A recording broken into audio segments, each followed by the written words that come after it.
What's good, everybody? Welcome to another week. I can't believe we almost done with May. It's what? May 21st, 21. Anyway, it's almost June, almost halfway through the year. We got a lot to talk about, a lot of news stories I'm going to try to cover. Also, a couple Instagram stories and videos I want to talk about. We got The Chi Season 4. Episode 1 available to watch on YouTube if you want to check it out.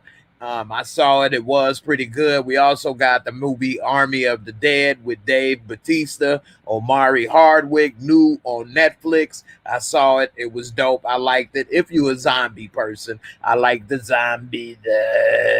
It was pretty good. It had, of course, its flaws, but it's a zombie movie. You can't go in there thinking you're about to watch some Alfred Hitchcock type of movie or something real deep and political like.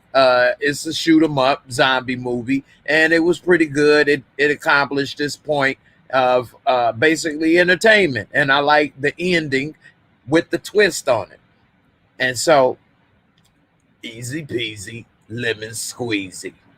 Anyway, I got a lot. We're going to do a live call in if any of you all want to come up. I know a lot of people are always shy, and so maybe people won't come on up. Either way, that's fine. And, let's get into it. So I appreciate you all. Also, Godfather of Harlem, episode 5. I just put up the recap. So if you haven't seen that, check it on out. It was definitely a good episode. I think that Chance took a chance on not leaving town and following orders like he was supposed to, and he basically ruined the relationship and partnership that Bumpy established with Chin, and he may have created a gang war. And then last but not least, he got the girl that he loved so much killed. You killed this dude trying to protect her, but then you was worse for her than he was, because your dumbass and your stupid decision making got her killed. So I don't know. You all let me know what you think about that as well. Let me sip on a little something, and then I'll get to some comments. I got to try to take care of my nails. Somebody's sent me a message saying that my nails was too long. So I got to try to make sure I get them together. I only got 2 long nails. I got this one for party time. No, I'm joking. Hey, what's up, Sally Ann? How you doing? Appreciate you for coming through. Poor Maria Guzman, Dieter, and Chambers, man. You talking about Army of the Dead. That was a good movie, though, wasn't it, Louisiana boy? Maria, man, she went out like a G, though. For somebody that didn't know how to kill zombies, she was a straight gangster. She should have told about John Dory, punk ass. John Dory is in the movie. He was the actor that's in Fear the Walking Dead. Old goody two shoes, but in this, he ain't no good at all. Sheena, what's up, Sheena? How you doing? Appreciate you for coming through. Karen Jones, hey, what's up? How you doing? Let's see who else we got. You say Martin was fouled for betraying Scott Ward in the group. Exactly. Scott Ward. What is your name? Scott Ward. Scott Ward was Batista's name. But yeah, he didn't even need to betray him, because he could have left with getting a little head on the side at the same time, and they wouldn't even have known the difference or cared, because they just wanted that money. Lord Bison, hey, I appreciate it. You don't do zombies, man. Army of the Dead ain't bad, though. Army of the Dead ain't bad. I like what Omari Hardwick character had brought to the table as well. I think that everybody got a little too close, though, for only knowing each other for 2 days, a day. He really liked Dieter a lot. He barely knew this dude. Anyway, Support Gaming, what's up? What's up, man? I appreciate you for coming through as always, and your support, man. You've been supporting me for years. I appreciate you. Chance is a gangster simp. Chance is a gangster simp. You're right, man. He did some dumb move. He did all of this over that girl, killed this man, and then he ruined everything. Bumpy's business. He didn't follow orders and got her killed. I mean, that's a punk move. And we see Ernie is doing the same thing with Stella. I don't know what's up with these people, man. They need to get it together. I'm glad you're doing great, Karen. Appreciate it. Let's see. Yeah, Omari is in the zombie film Army of the Dead, and it's actually a Zack Snyder film. Zack Snyder, you may know, because he produced, I believe, the first 3 X-Men movies, as well as DC Justice League and a couple other movies. And I'm gonna bring that up as well, and let you all see what Zack Snyder. I know his wife passed away, unfortunately, and so the movie was put on hold, but it was brought back out, and it was pretty good. You say zombies are creepy. I was thinking about actually doing movie night tomorrow, and maybe even playing this for movie night. I don't want to creep nobody out and scare none of the ladies away, though. Devin McLeod, what's up, man? How you doing? Appreciate you for stopping through. You hope Omari isn't selling out. Why he playing in these type of movies lately? What's wrong with this movie? Explain a little bit. What you mean? How could he? What's wrong with being in the zombie movie? I'll be in the zombie movie if they let me. I'll shoot the hell out of some zombies. I'll be in Fear the Walking Dead. I'm already built for drive-bys, bitch. I'm on your ass. Had 2 guns on the side. I'll be like a little mini tank on their ass. Hey, I would love to be in a zombie movie, man. That's dope. With the guns, with the makeup, with the action. I like zombie movies. I don't know. What y'all think? Y'all don't like zombie movies? Would you? Who would be in a zombie movie? Y'all let me know. Hey, Barshana, it has been a while. I ain't seen you in a while, girl. I'm glad you remembered, came back. Good to see you. I've been all right, hanging in there. I don't know. For some reason, now that I started talking, my throat feel a little sore, though.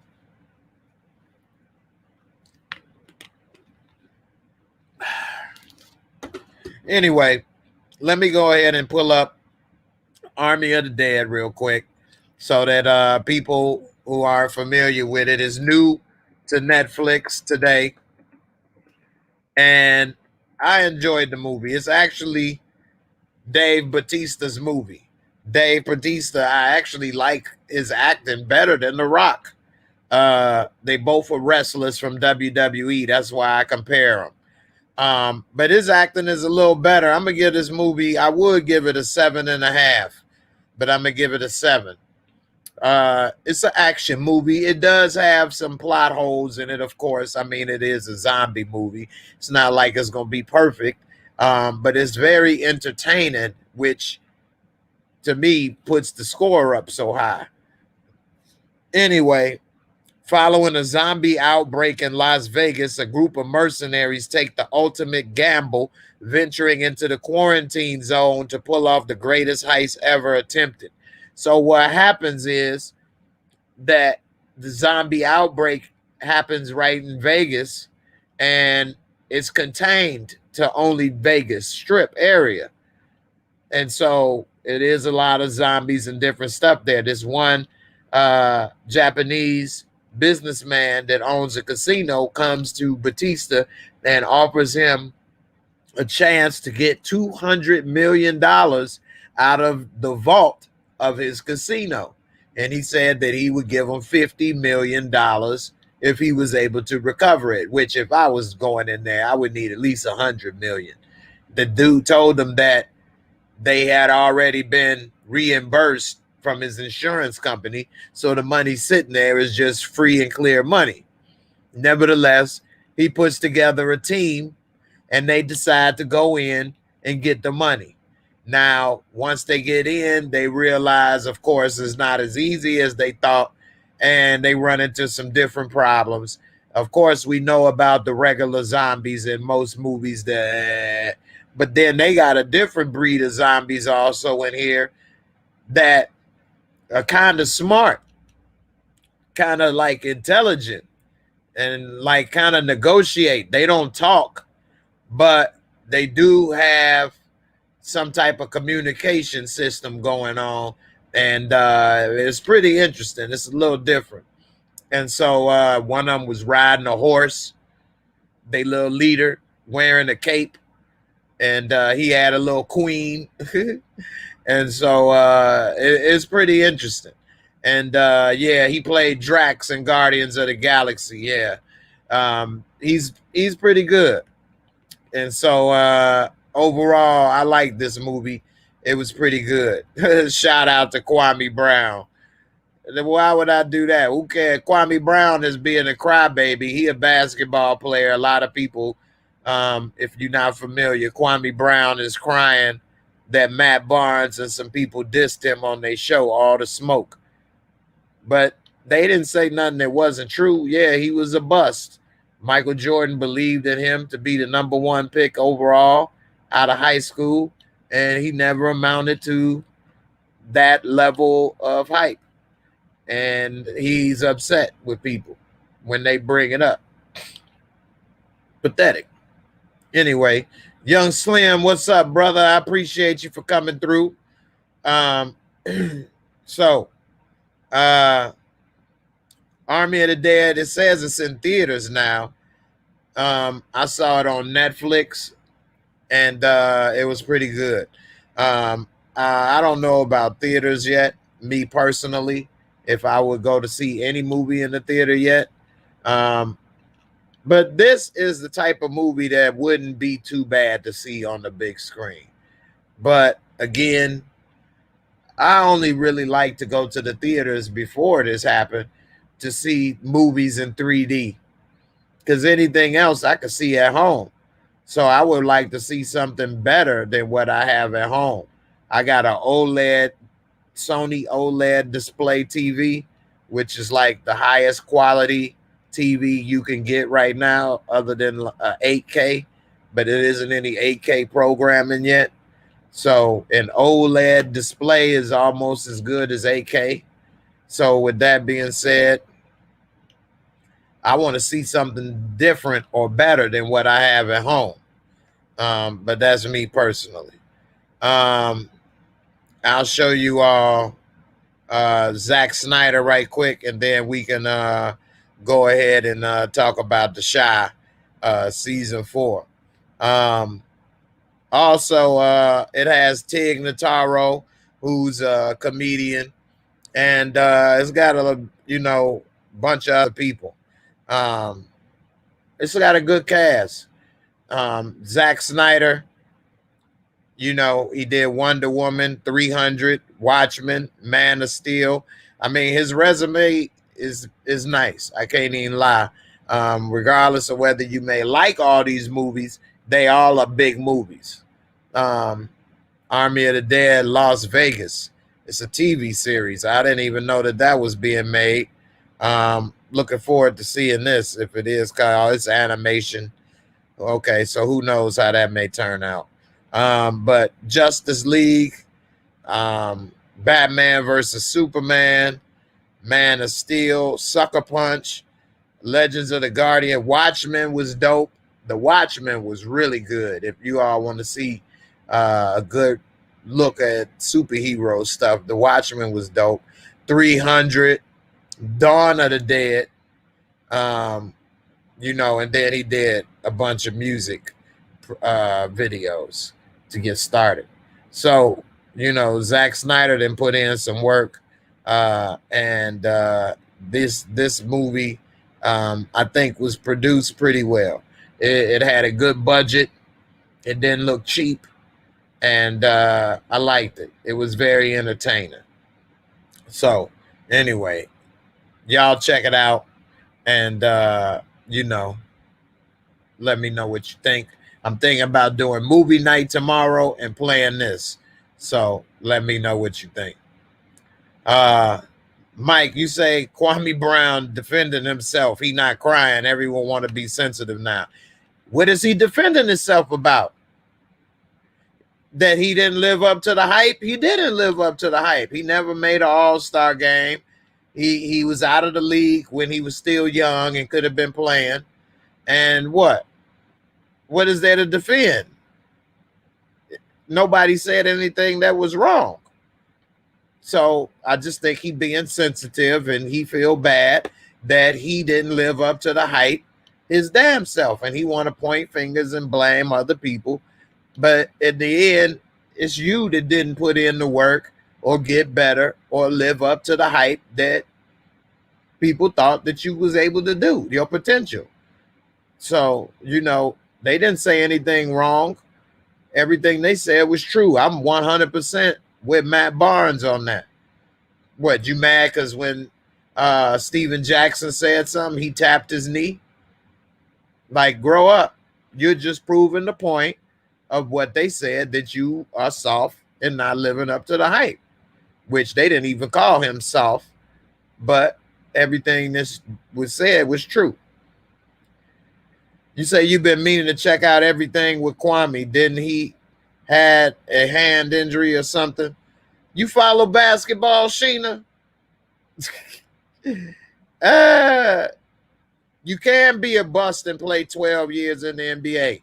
Because, first of all, you got to know I'm a sports fanatic, okay? I know my sports. I'm going to break down why you a bust. It don't have nothing to do with 12 years. And I'm going to even show you proof since you want to bring this up.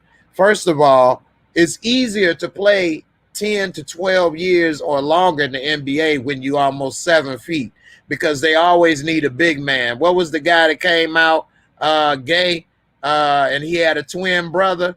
He played 12, 15 years in the NBA and never averaged more than 4 points because when you're big, it's easier to play more minutes because they need people to protect the rim, clog the lane, foul people, and it's harder to find people that tall to play. Second of all, he was the #1 overall pick, #1. So when you're #1, you should at least be an all-star at least once in your career. If you never made an all-star team, you never was a significant part of any team that you ever played on, you're a bust. That's a bust. You was #1. It's not like he was number 22 and played 12 years and people say you was #1. If you go down the list of #1 draft picks through the last 20, 30 years, they're damn near all Hall of Famers. Damn near every one of them is a Hall of Famer. So he's a bust. Who gives a damn how many years he played? Do my research. I know what I'm talking about. I'm about to show you some research since you want to go there. You need to go to basketballreference.com. Okay? Go to basketballreference.com. That's a site that I use. If you played 1 minute in the NBA, it'll bring it up. So here's basketballreference.com. Okay, let me show you this and then I'm done with Kwame Brown bum ass. Okay, Kwame Brown. Look, his first year, he only started 3 games.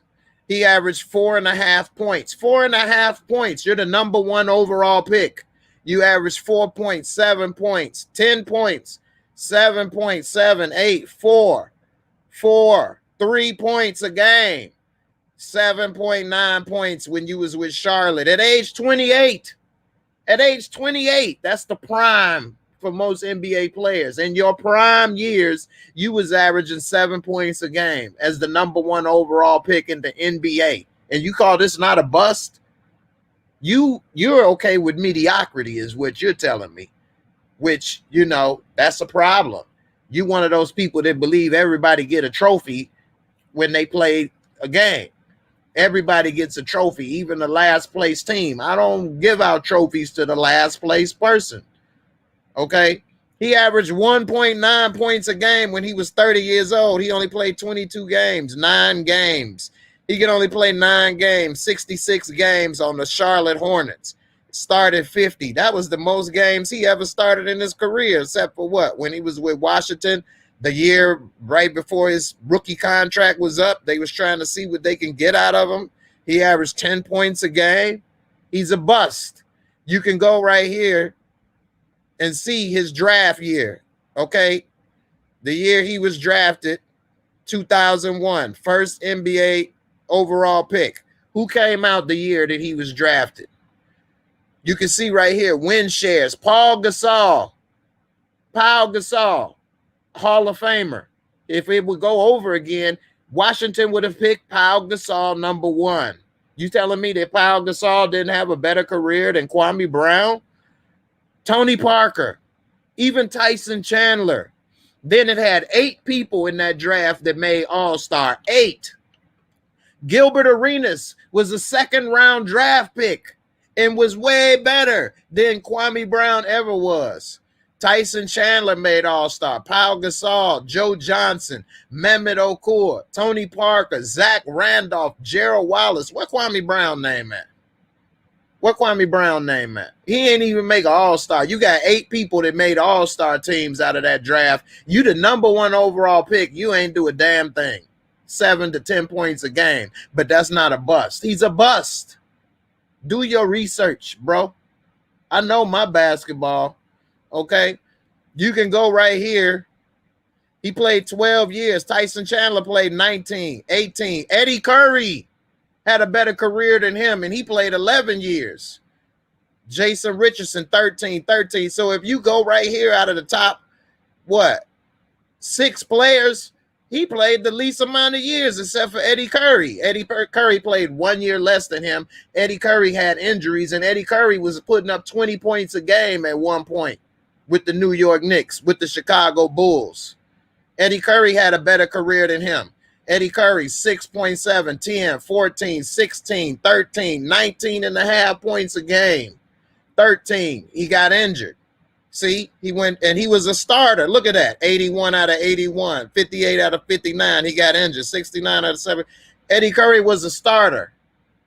Okay, you talking about a bum that could barely start majority of the games. He got injured. That was the end of his career after he got injured. 3, 7, 14, 2. If Eddie Curry didn't get injured, he would have had a way better career. He was about to be an all-star.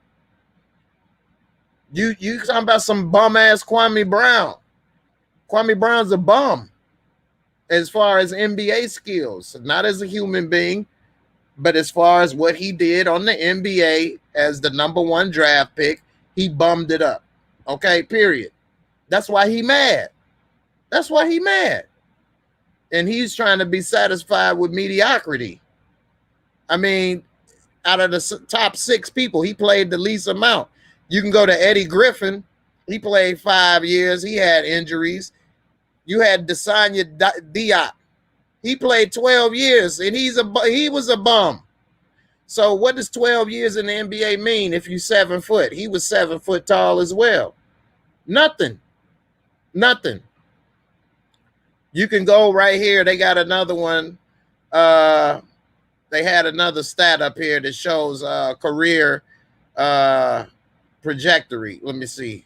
Value over a replacement player.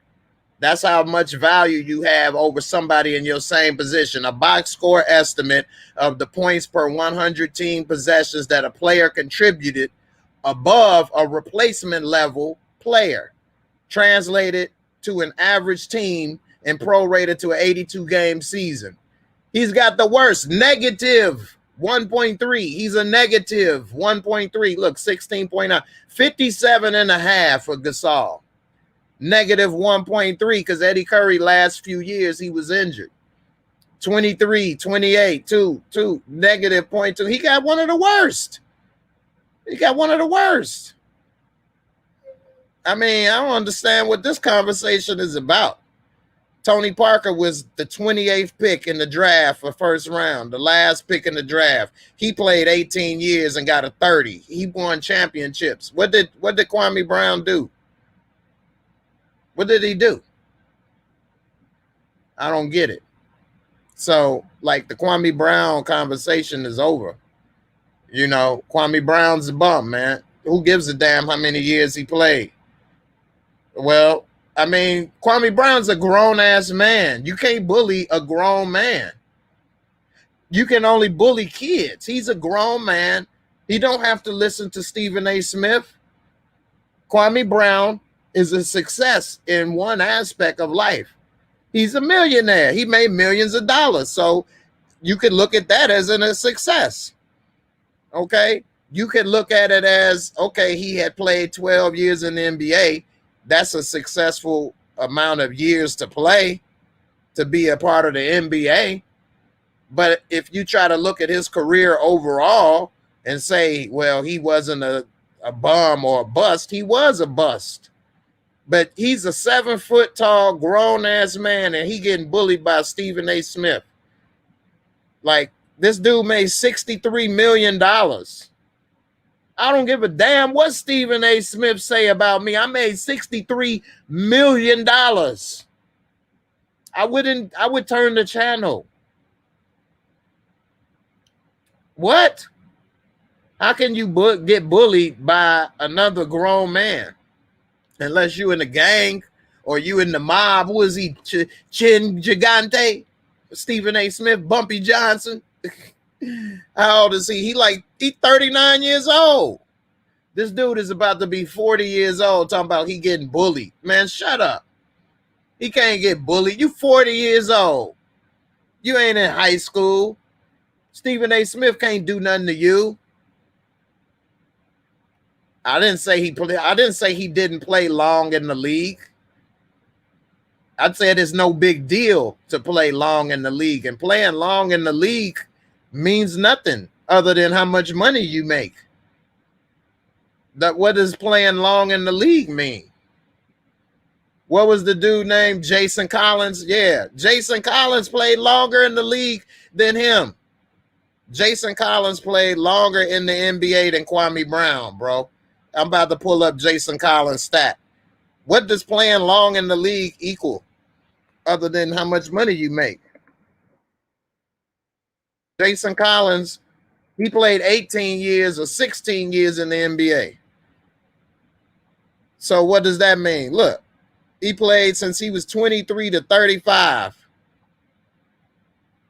What does that mean? Nothing. He averaged 4 points, 5 points, 5 points, 6 points. That was his prime. 6 points and what? 6 rebounds. And he started every game, 80 games, 31 minutes a game. That was his prime. So what's playing long in the league mean? Other than you had held down a job for a long time. That's all that means. I mean, that doesn't mean you were great or good. And big men are able to play longer in the league in mediocrity than smaller guards can. Because there's always more athletic guards than it is a big body, especially if you're willing to take a lower salary for your size. So Jason Collins played all this time. This dude averaged 0.7 points a game. 0.7. He didn't even average 1 point. He didn't even average 1 point. Shit, I could do that shit. I roll me in front of somebody. I bet you they gonna have a hard time shooting. I've been and took their ass out at the knees. 1 point a game? Really? And what year was that? 09, 10? How much did they pay this dude to make 0.7 points a game? $1.1 million. This dude made $34 million. $34 million. So, like, he's a success because he made $34 million. What you mean it's not his fault he got picked number one? It's his honor. What you mean? So what? He didn't want to get picked number. Don't pick me. It is his fault because he entered the draft. Who made him enter the draft, Mike? Who made him go into the NBA out of high school, Mike?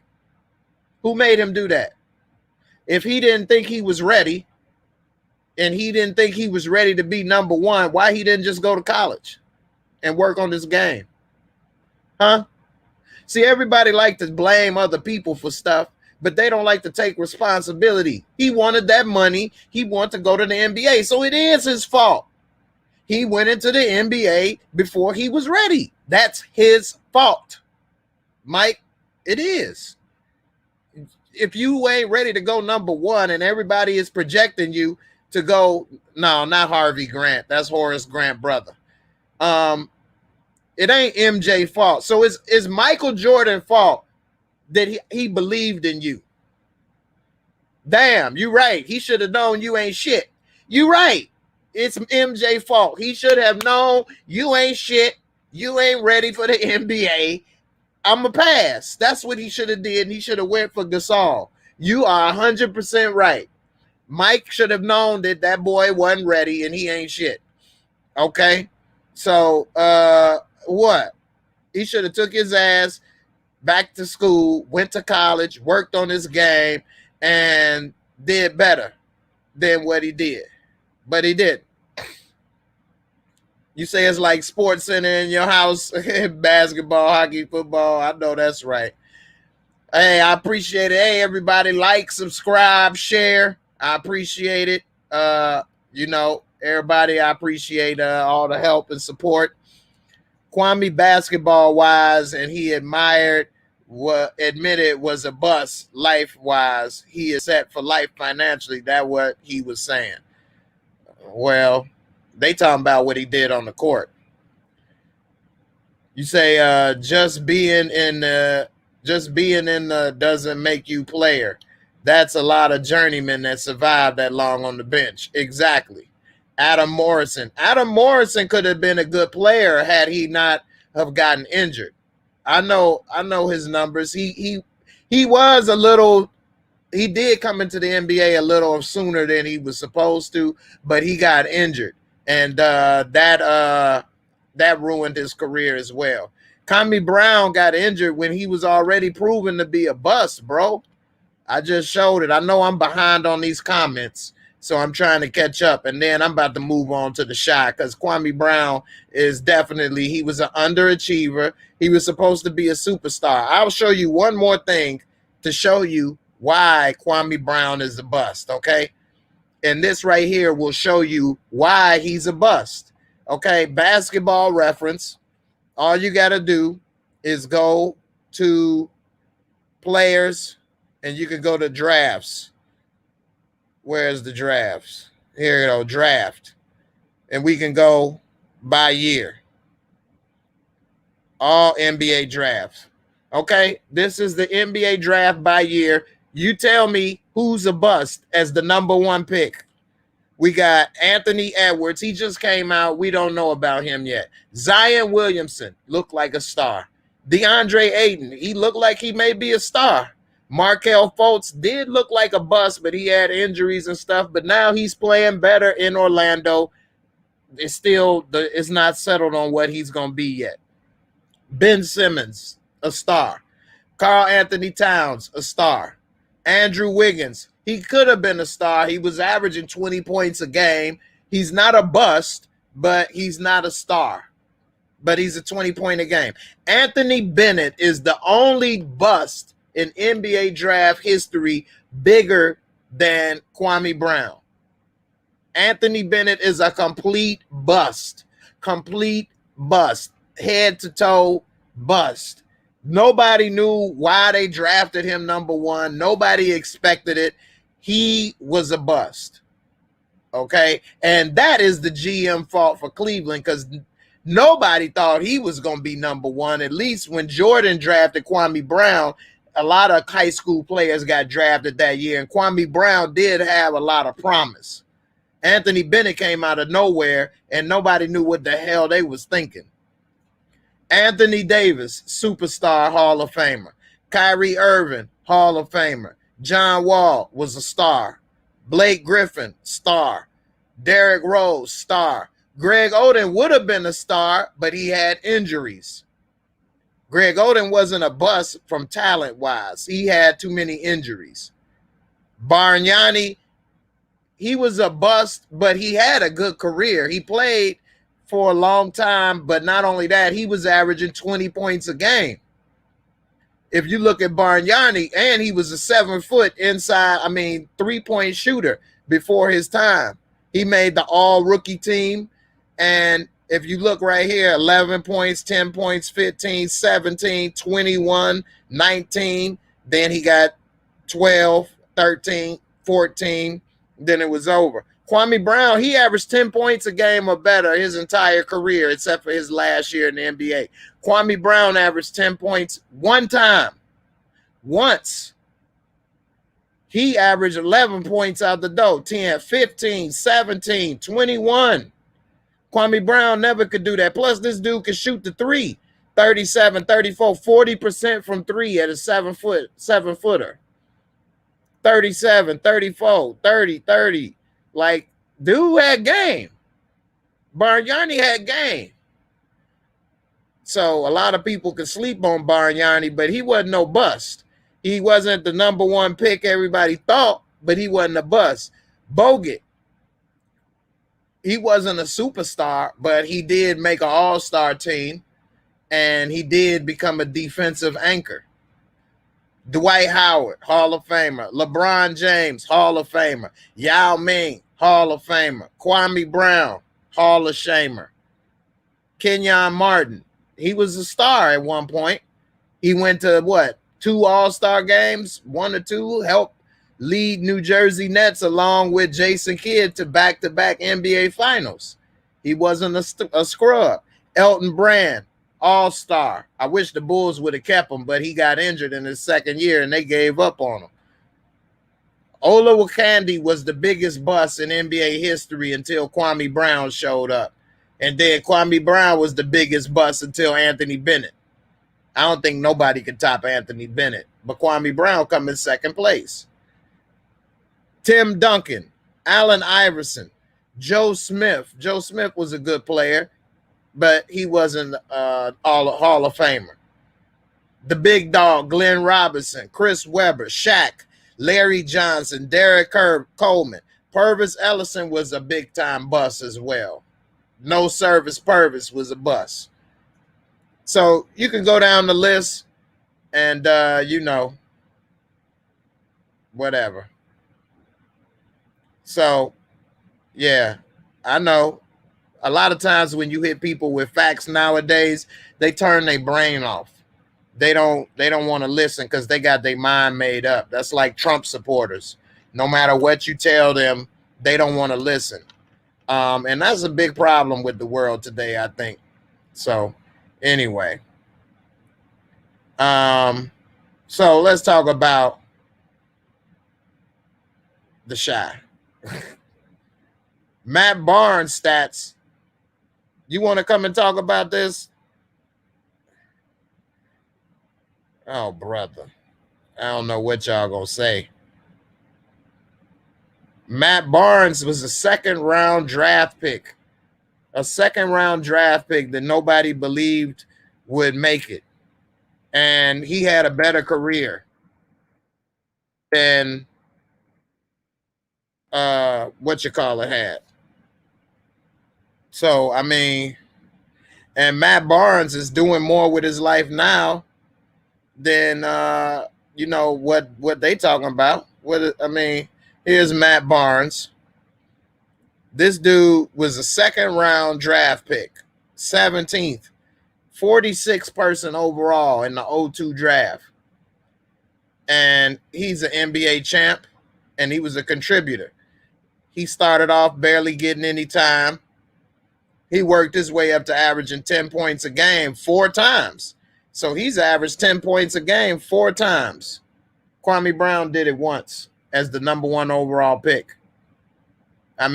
He's a second-round draft pick, and he lasted in the NBA just as long. And I don't get it. Matt Barnes was known for having defense, being a 3-and-D type player. He made $35 million in his career as a second-round draft pick. He worked his way into that contract. He wasn't even making $1 million his first 4 years. So, I don't know. I put the link in, man, but y'all, I don't know. It's easy to fairly assess something from the outside looking in because you have no skin in the game. I'm not saying it because I care one way or another. I'm not saying it because I'm emotionally attached one way or another, the same way as we watch TV together and talk and review about movies and TV shows. We can assess those shows and whether it's the Godfather, Harlem, or the Shy, whatever, because we're not on the show. We didn't write the show. We don't know the people on the show. So therefore, we can go from the outside looking in and assess the situation. Same thing with a relationship, why people go to a counselor. The counselor can tell you and help you with that because they're looking from the outside in. They're not in love. They don't have any skin in the game. So they can just look at the facts and then tell you what it needed to be done and where you went wrong. That's all I'm doing. I just showed you all facts. I don't care one way or another about Matt Barnes or Kwame Brown or any of these guys. I don't know them. They don't pay my bills. I didn't play in the NBA. I have no skin in the game other than watching it and you know, assessing it. This ain't about Michael Jordan, though. This is about Kwame Brown. People kill me when they change the narrative. It's Michael Jordan. Michael Jordan is the greatest player that ever lived. What? And so what? Because he's made bad decisions as an owner and general manager, what? That's why Kwame Brown failed? What's that got to do with what Kwame Brown is mad about Matt Barnes about? And Michael Jordan, in his second act in life, he ain't crying about spilled milk. He's an owner of a team. He's still got the hottest brand shoes and clothes out there. He's still doing his thing. What is Kwame Brown doing with his second act in life? I didn't hear anything about Kwame Brown till he started crying and complaining about Matt Barnes. MJ was never fired from the Wizards. That's wrong. That is wrong. Michael Jordan was part owner of the Washington Wizards. When he came out of retirement to play for the Wizards, he had to resell back his ownership stake. You cannot be part owner and player for the same team. That's against NBA rules. And then after he was done playing for the Wizards, he wanted to buy back in, but they wouldn't let him buy back in. And so that's why he partnered with Bob Johnson with the Charlotte Bobcats. Come on now. It wasn't nothing to do with how he treated the younger players or none of that. That's ridiculous. Like, it's funny how history gets twisted. What am I wrong about? You see, people like to say somebody wrong, but then when you show them facts, they don't want to listen. They discredit them. When people show me facts, I don't discredit stuff if it's the right facts or if it's something even that I didn't know. I will have my mind open to enlighten myself and learn something new. Just because it's not what I thought or disagree with what I may have believed doesn't mean that the facts are wrong. Mike, what's up, man?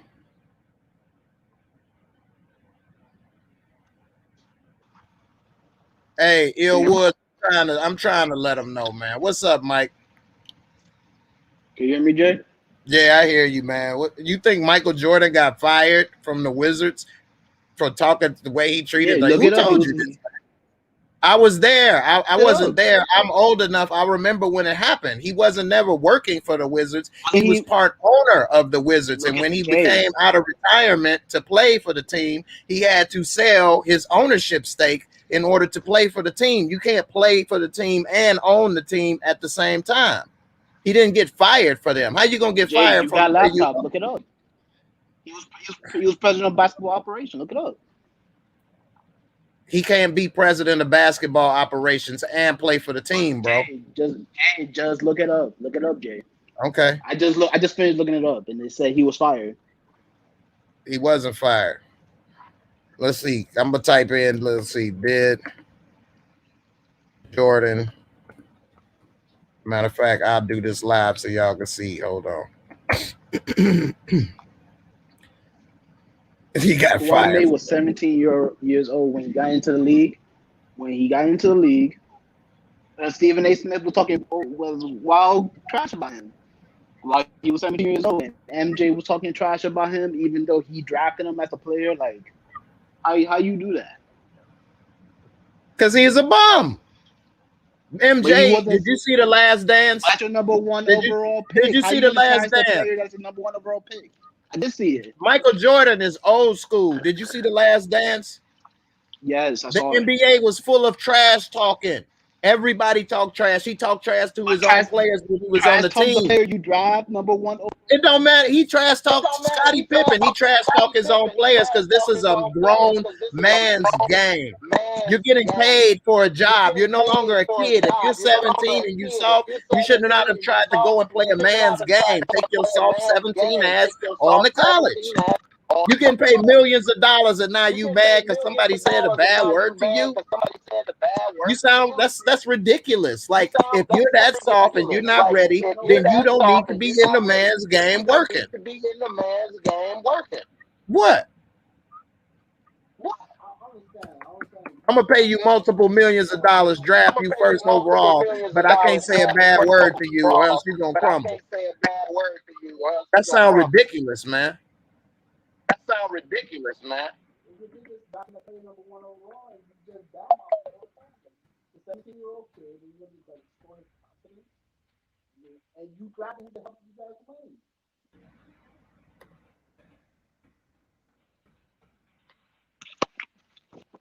And one thing that the media never talks about that I just learned recently, that Kwame was supposed to be traded for who was it for?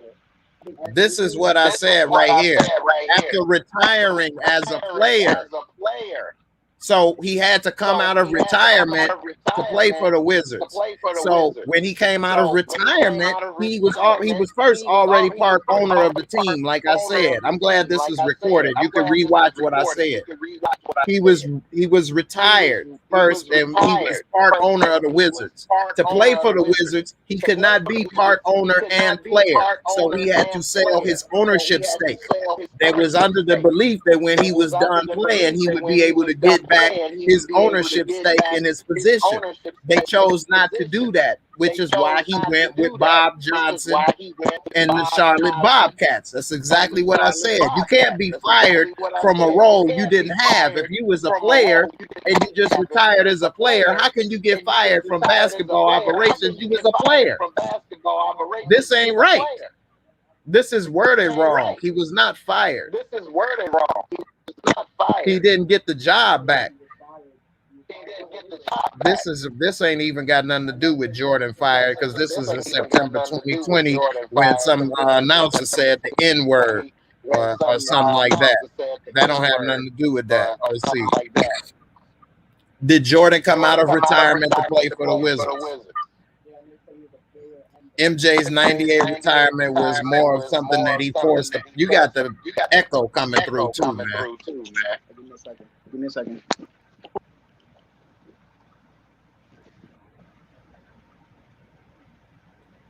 Let's see. Can you hear me? Do you still hear the echo? Nah, that's better. Let's see. All right. Jay, I never argued that he was a player and the president owner at the same time. I said he was fired from the Wizards for the way he was treating players as the I think president of operations at the time. And people would give him crap because he drafted Kwame Brown number 1 overall, but he used that because he wanted to trade with the Bulls for Ed Davis, but the trade never went through. And rather than building this young man up into the best player he could be, he crushed his confidence at 17 years old. Hey, if your confidence, Michael Jordan was his favorite player. If your confidence can be crushed, this is the thing. He wasn't ready for the NBA, because the way Michael Jordan grew up is that people, and this is how I grew up. When you playing and people say you suck, don't play, or you suck, you can't do this or that. That was his idol, Jay. But it don't matter. Listen, let me just tell you the way like when I came up, when people would say that, you want to prove them wrong and you gain their respect that way. Instead, from your idol, crumbled. It was people like that I looked up to. I didn't never have an idol in life. I never looked up to another person in idol worship. Jay, that's like your son. Your son looks up to you, right? Your son looks up to you as a man. That's like you telling him at 17 years old he's nothing. He ain't gonna be anything. Then you like, oh, he's a 17-year-old guy. Like, no, man. You're somebody he looks up to. You shit on him, and then you expect him to be like grow and prosper in his league because of that, and whatever career he chooses because of that. So that's a good example. When my son mess up, I do come down hard on him. But like I tell him, by you crumbling, you gonna prove me right, prove me wrong. If you want to shut me up, then you prove me wrong. You do the right things, you get the right grades, and shut me up. That's what you do. Because in the world, people will shit on you. In the world, people will come at you and say all these things. So it doesn't matter if it's your idol or your daddy or your mommy or whatever. You prove them wrong in life. You know, people have told me a lot of stuff after I was injured, laying in the hospital, paralyzed. My sister told me some very horrible things. What I'm supposed to do? Remember you sit there and remember cry and say, you know what? She right. I ain't gonna be shit no more. Jay, you wasn't a 17-year-old. You wasn't a 17-year-old. It doesn't matter. It's still somebody that thinks it, because I was growing up in Chicago where people will shit on you all the time and humble you. So what you gonna do? You gonna never go outside again? But you never gonna talk to people again? When that happened? How old were you? I was 33. But that wasn't the first time that somebody shit on. That wasn't the first time somebody shit on me, though. You see what I'm saying? That ain't the first time somebody said a cruel word to me. So if that wouldn't have happened, it happened plenty of times. My mom in the chat, it's all kind of adversity I've had to overcome in life.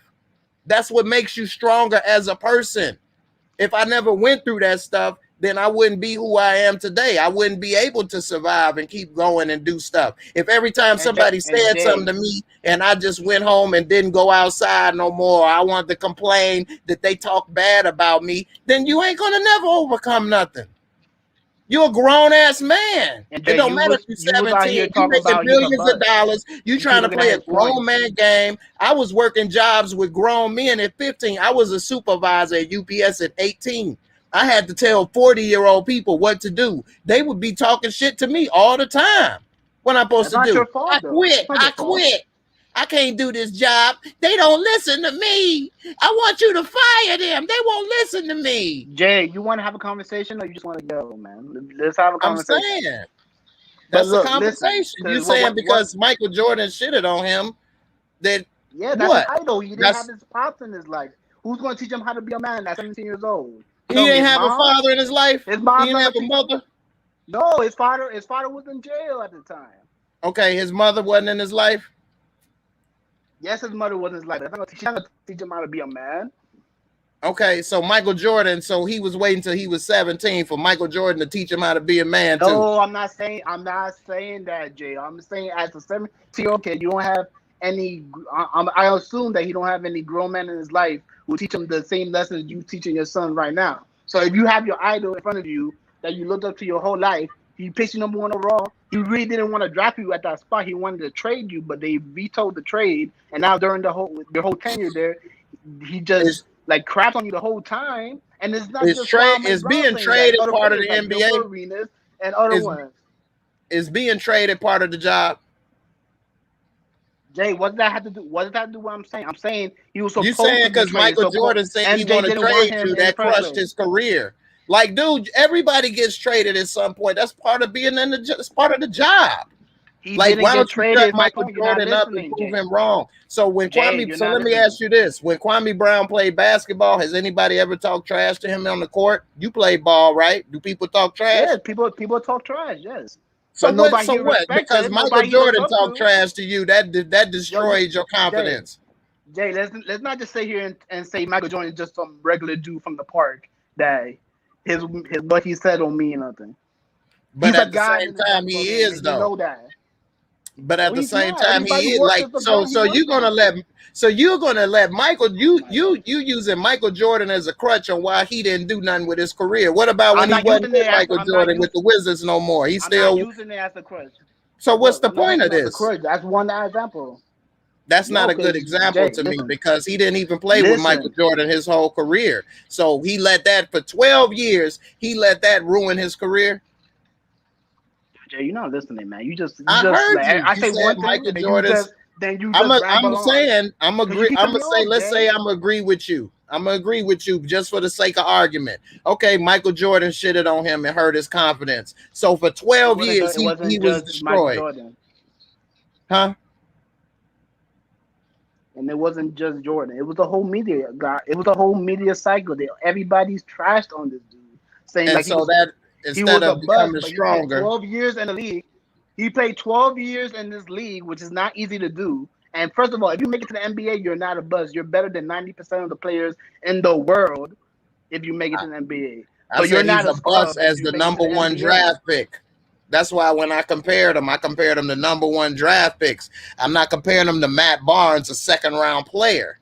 When people call him a bust, it's because you're the number one overall draft pick. When you're looking up his stats, you kept saying his points. There's more to playing basketball than points. Defense, rebounds. So was he? We can pull up his stats again. So they got according defensive. According to you, Ben Wallace is I didn't write too. I don't work for basketballreference.com, bro. I know, Jay. But according to so you, I can Ben point. Wallace We can point to any stat you want to on the sheet. But we can point to any stat you want to on the sheet. Let me ask you this: was Kwame Brown known as a defensive player? Now he wasn't like the top defensive player in the league, but he wasn't useless. Because if he was useless, I didn't say he was useless.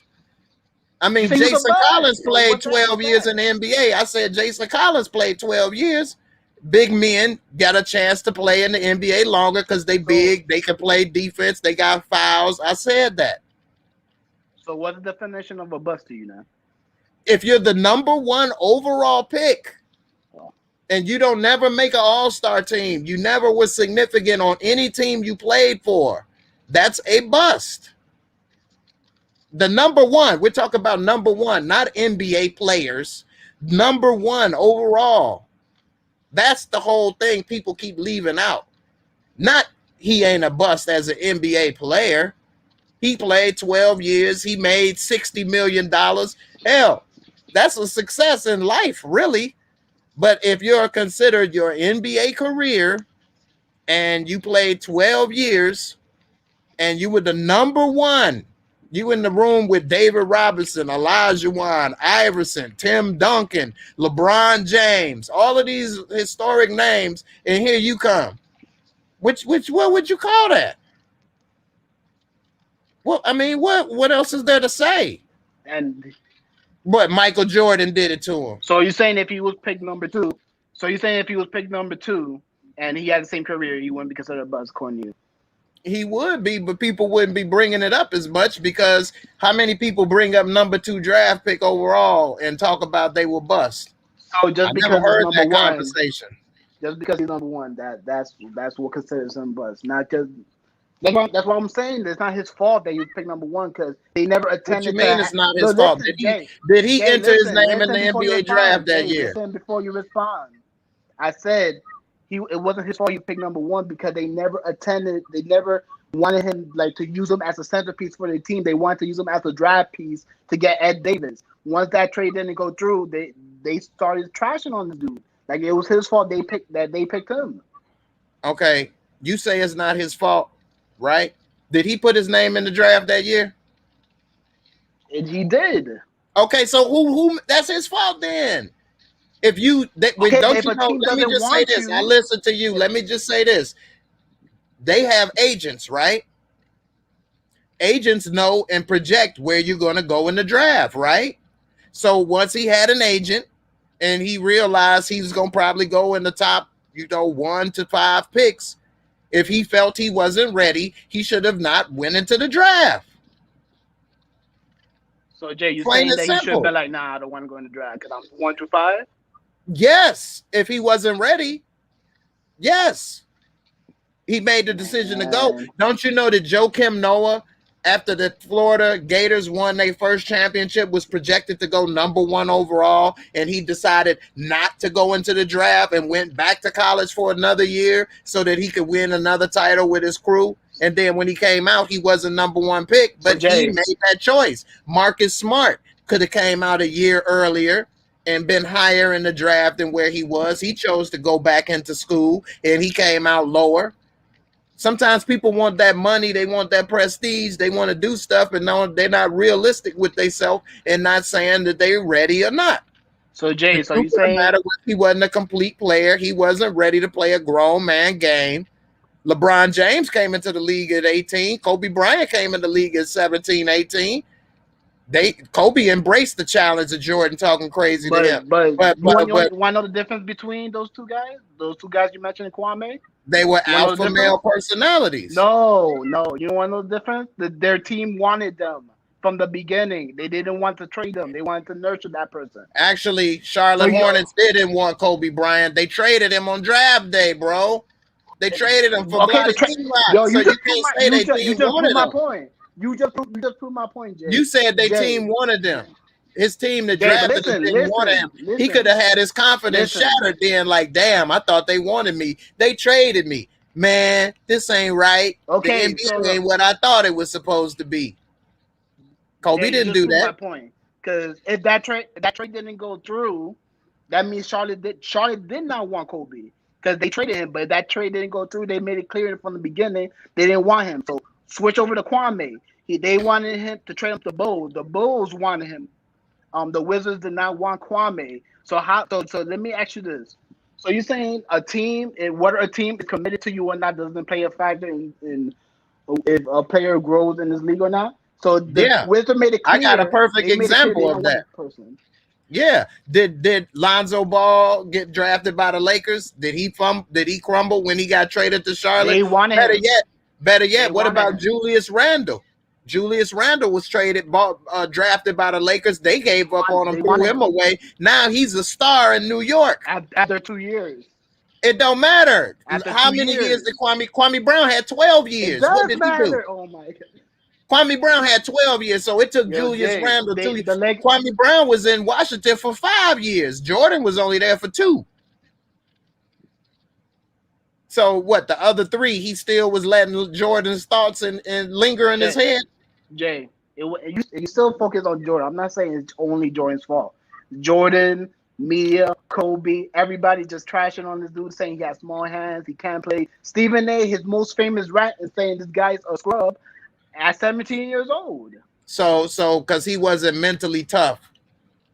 Yeah, there's a lot of players in this league that's not mentally tough, Jay. So that's his fault for going into the NBA then. If you're not mentally tough, this is a grown man game. If you ain't ready for the media, that's why you get paid so much to handle all the other stuff. A lot of these dudes will play basketball for free. It's what you get traded. It's all the other stuff that goes into it, the training and all the other stuff. The media, that's part of your contract. You have to talk to the media. So what, you gonna try to control the media?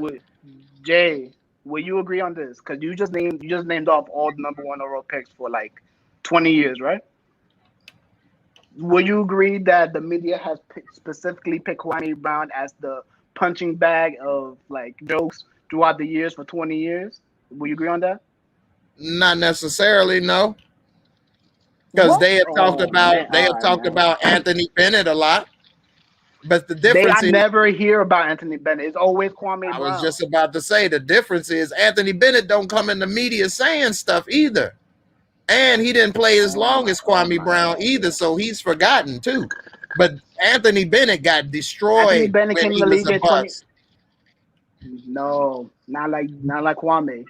Oh, Kwame came in 2001. Anthony Bennett came in 2016. They're still talking about Kwame Brown to this day. Anthony Bennett, I don't hear nothing about Anthony Bennett. But Kwame Brown, 20 years later, I still hear his name. The difference is it was more hype around Kwame Brown than Anthony Bennett. Anthony Bennett came out of nowhere, and he went back into nowhere. Nobody ever knew about Anthony Bennett or said anything. Kwame Brown came in the hype when they were drafting a lot of high school players too. It's the media though. You say it's the media. You can't change the goalposts, Jay. I'm not saying that. I'm saying you can't allow other people to dictate what you do with your life. So because Stephen A. Smith, now first it was Jordan wrong because he drafted him and talked about him. Jay, now you just said bad words about you. Now you threw your career in the garbage. Like Stephen A. Smith ain't guarding him on defense. Let me just say, Stephen A. Smith is not guarding him on the court. Stephen A. Smith has been known to eat his own words and admit when he's wrong. Okay, if you want to shut people up, You don't shut them up by saying, don't say that. You shut them up by your play on the court. This is the basketball. Stephen A. did his job, which is to talk about what he sees. Kwame Brown didn't do his job, which is to play basketball. What? Jay, That's like somebody on YouTube power mad at me because of what I say about the show. I didn't do it. If you want to correct me and make sure I don't say something, that's not the same. That's not write the show better or the different. same thing. But listen, okay. Listen, Jay. I'm gonna wrap this conversation up because I want you to get to your next topic. But my beginning of my conversation, I didn't say it was just Jordan. You just want to focus on. You want to take one piece of my conversation and focus on that. I'm saying it's a combination. Is Jordan, Kobe, the media, Stephen A. Smith, everybody cracking on this dude. Are you saying a 17-year-old kid's just supposed to take that with no father in his life? Like, come on, are you? No, are you really I'm saying that when he has no guidance, he's supposed to just take that at 17 years old? He's playing with grown men. Again, how long was he 17 years old? 1 year. He played 12 years in the NBA, bro. I said it started since he was 17. Okay, so this is what I'm taking from your conversation. This is what I'm getting from what you're saying. That basically his career didn't go the way it should have because everybody was talking about him, whether it's the media or Jordan or whatever. He didn't do what he's supposed to do because people talk bad words about him, right? Listen, Jay. Because he was 17 years old when he came into the NBA. Actually, he wasn't even 17 years old. He was 19 years old. And I got it right here on Basketball Reference. So we could throw that 17-year-old argument out the window, first of all. He's 19. So in the eyes of the law, he's a grown man. See that? He's 19. His first year in the NBA, he was 19. So let's throw that 17-year-old stuff out the window. He was 19 years old. Whatever. Okay, you're getting paid. Now it's a whatever. Now it's a whatever. So he's 19, not 17. I thought you got it. Okay, so he's 19 years old. You're getting paid. How much is, if you're getting paid $3.6 million? Money doesn't mean that. What you mean? That's your job. You're getting paid to do a job. If I'm paying you to do a job, if I say some stuff about how you're not doing your job right, is that an excuse to still collect that paycheck? So Jay, if I pay you money, I'm allowed to mentally abuse you? I'm your boss. So wait a minute. So you're saying people can't criticize your work? People criticize me comments on my videos all the time. I'm not saying you can't criticize, but so I mean, what's the point? Media punched by it. I mean, people punch at me all the time. When? You probably see it, but I don't see anybody. Like, yeah, I can pull up the videos, especially like on my Officer Tatum videos. I can show you all kind of stuff people say. Call me all kind of stuff. That's on you, though. Huh? As you as a person, they're talking about you as a person because you have a criticism. Yes, they call me less than a father, all kind of stuff they done said. I can show you. I just don't let it get to me or whatever. You know what I'm saying? Because it ain't no point in that. But and I'm not saying I'm not saying that he shouldn't have toughened up and just worked on his skills. But I'm saying, like, if you're a young man and you don't have a parent, like your son has you in his life to teach him, like, hey, you can't let people, break you down. You need to prove him wrong. How is he supposed to grow in this league with grown men who hate him anyway because he's the number 1 overall pick? He's a high school kid. You're like, how many kids you look at that's 19? Like, yo, you can't tell me nothing. A lot. I'm from Chicago, so I came across a lot of people. At 19 years old, I wouldn't have been listening to that. I would have showed them and proved them wrong. Like, oh, I ain't shit. I'm about to show you, motherfucker. I'm about to dunk on your ass. What? Now what? Like Dwight Howard, he went and hit the weight room. Like, I'm just saying, like, he had enough confidence to go and play basketball and try to go into the draft with grown men at 19 years old and be the number 1 pick and collect millions of dollars. But if somebody said something and criticized him, oh, woe is me. Orlando wanted him, though, and he played minutes and he got shots. They played. But anyway, that's all that's on the topic. This is all I'm saying, man, and this is where I'm gonna leave it at, where I stand. I think that people should have more personal responsibility. If you ask for a job, the NBA is not the military. He didn't get drafted against his will. He wanted it.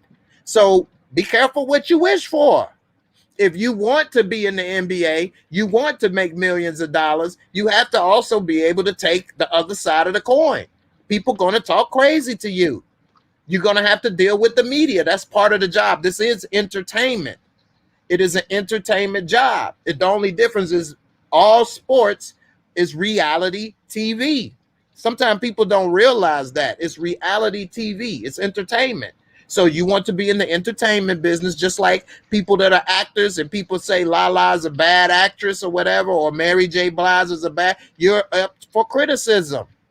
Okay? So that goes with the job.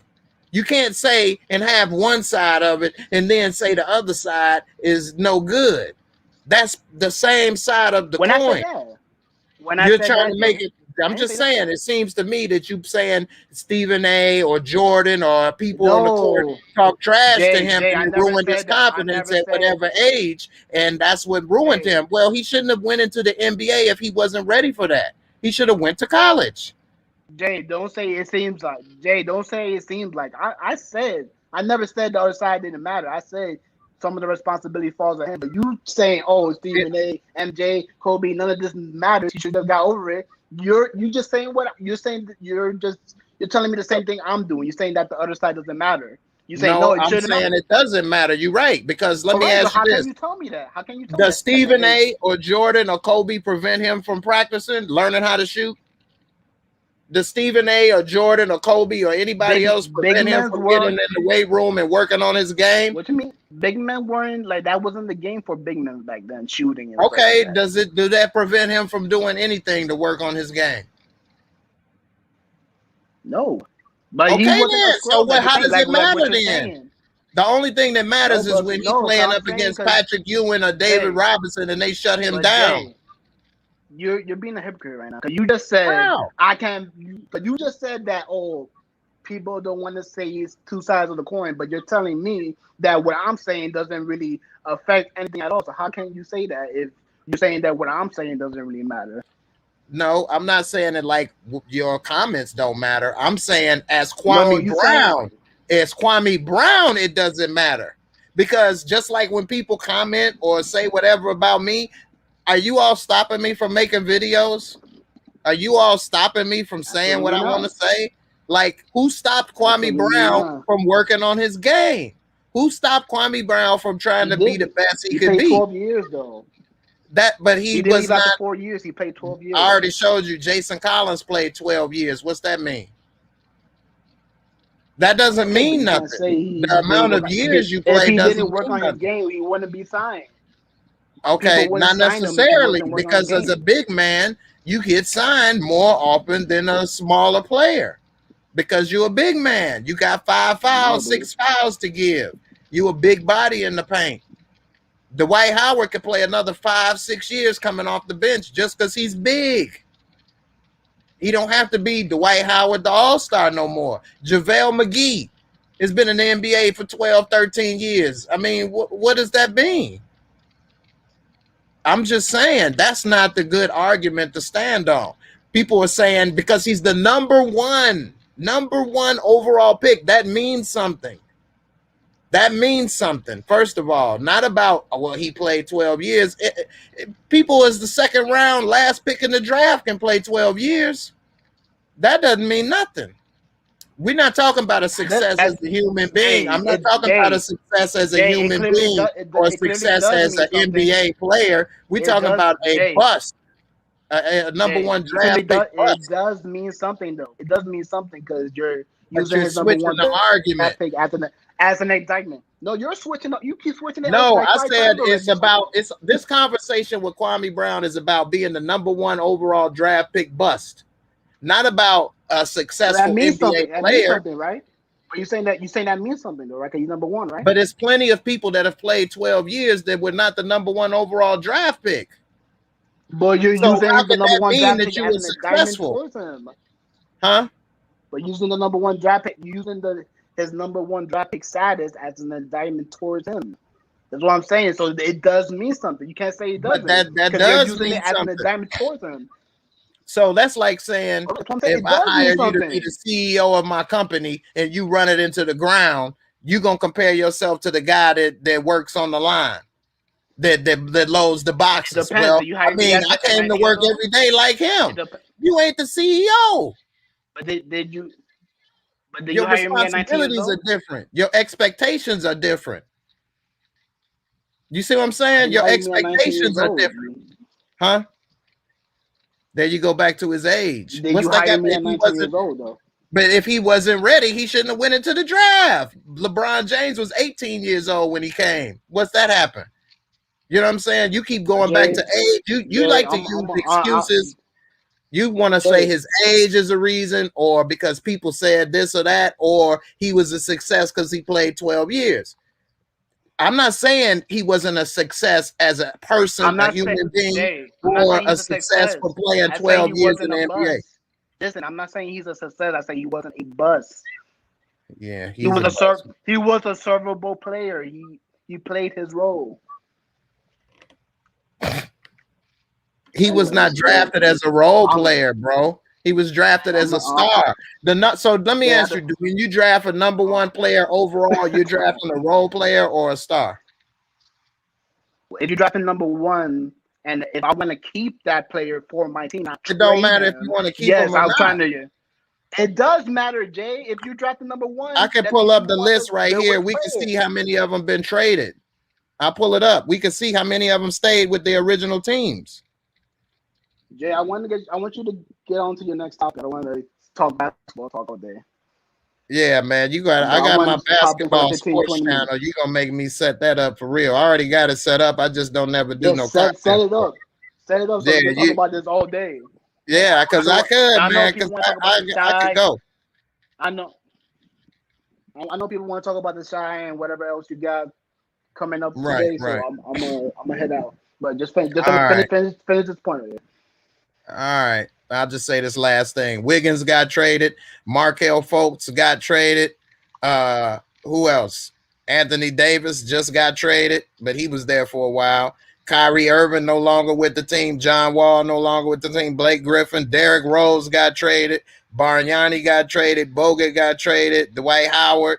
He wanted to leave. LeBron I'm talking about wanted trade on draft day, Jay. Don't say they got okay, traded overall. traded on draft day. Elton Brand got traded 2 years after he got picked number one overall. The Bulls gave up on him. What did he do? He put up 20 and 10 2 years in a row with the Bulls. Huh? What year was that?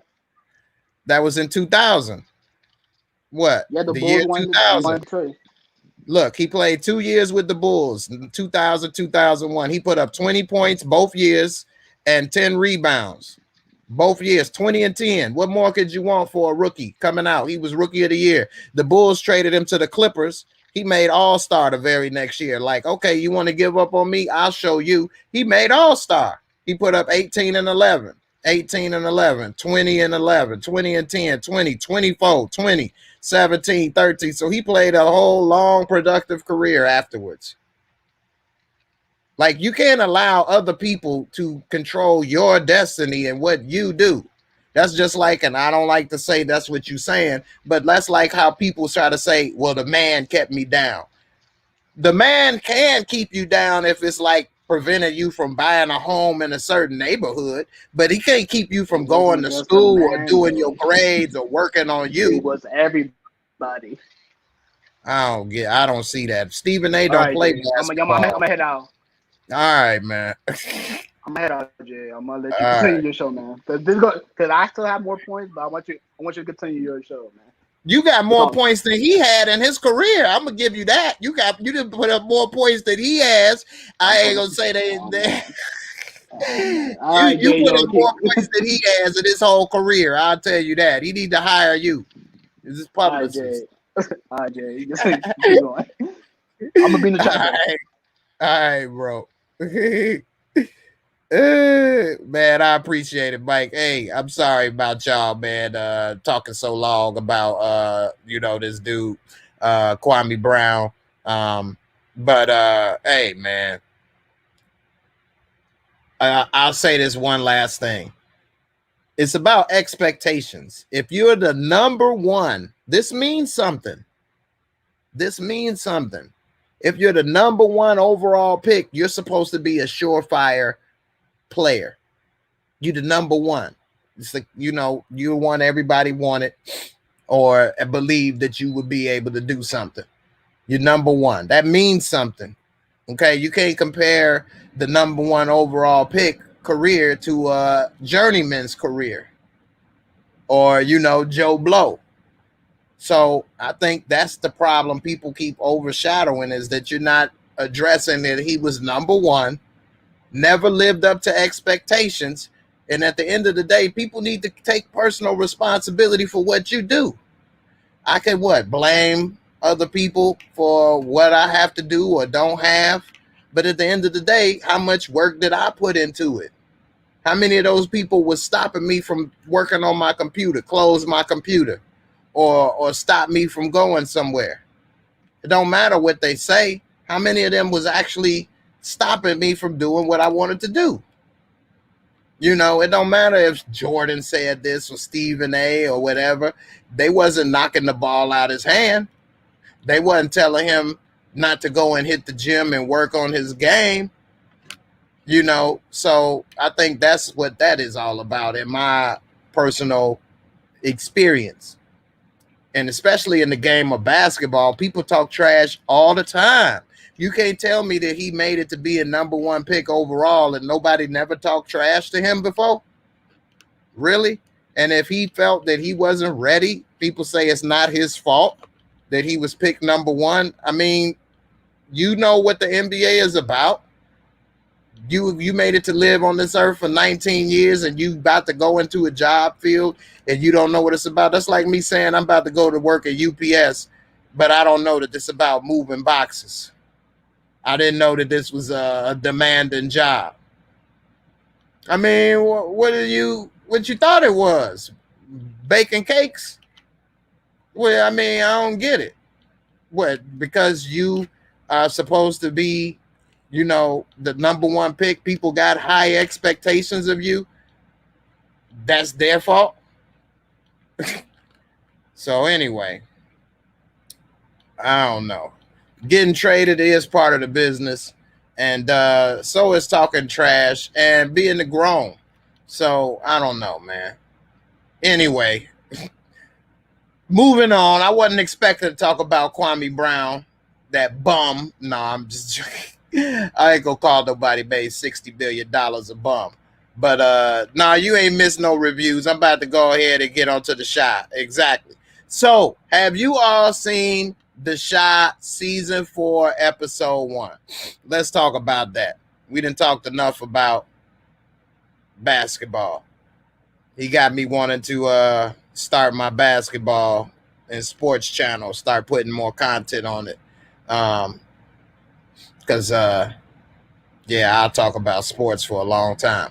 Anyway, The Chi season 4, episode 1 is available on YouTube. If you haven't seen it yet, you want to see it early. I don't want to give away too many spoilers, but I am going to talk about it.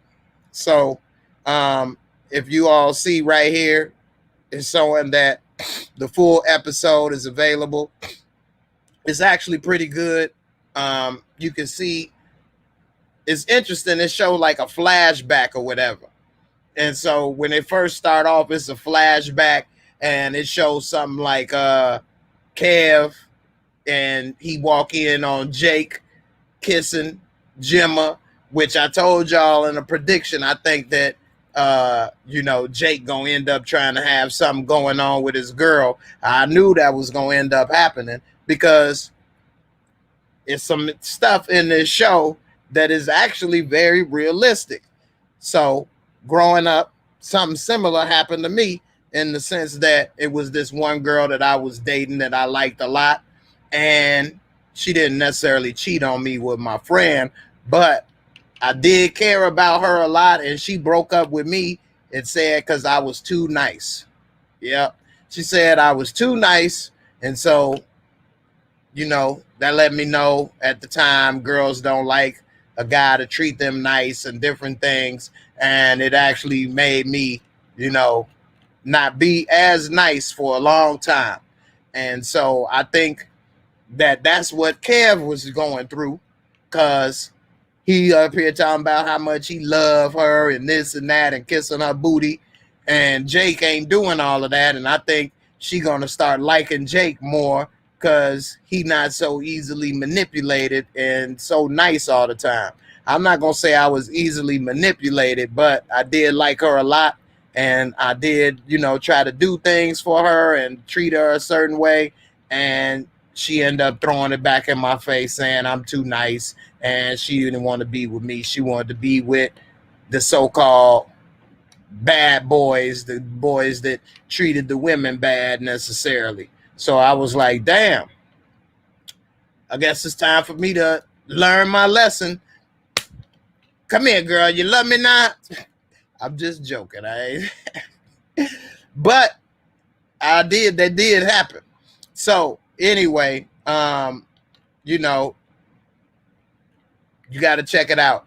Jake was wrong. And also and this is all in the first 5 minutes. So I'm not really spoiling nothing. It ain't like you got to watch a lot to find out. But you also see somebody shot Doodah. But they don't show, they just show a hand. So I guess it's going to be like Empire. We got to wonder who shot Doo-Doo. Instead of who shot Lulu, who done shot Doo-Doo. And so it's going to be pretty interesting. It's a good episode. It's also, we see that they didn't put together, Trig and Imani put together some type of little barbershop or something in the basement of their house, I guess, because we didn't see what it was attached to, but they in the basement or something. And so we'll see how that go. Jake talking crazy to the cops. He done got his ass whooped. Kev was spooked. But Kev talking to Papa, because Papa recorded it, telling him he should delete it. I'm like, why? Why should he delete it? At least you should talk with Jake and see what he think. But Kev was spooked. He was thinking that Papa should delete it or whatever the case. And also, here, I'm going to put this link up if anybody want to talk about the Shy. Also, we see that Keisha is now going to have the baby. But while she having the baby, she going to end up deciding not to keep it, but she's not going to have an abortion. She was thinking about doing an adoption.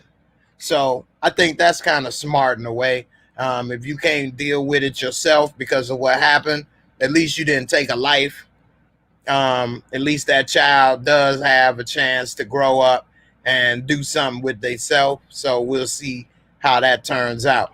AOV, no problem. I'm glad you gonna check it out.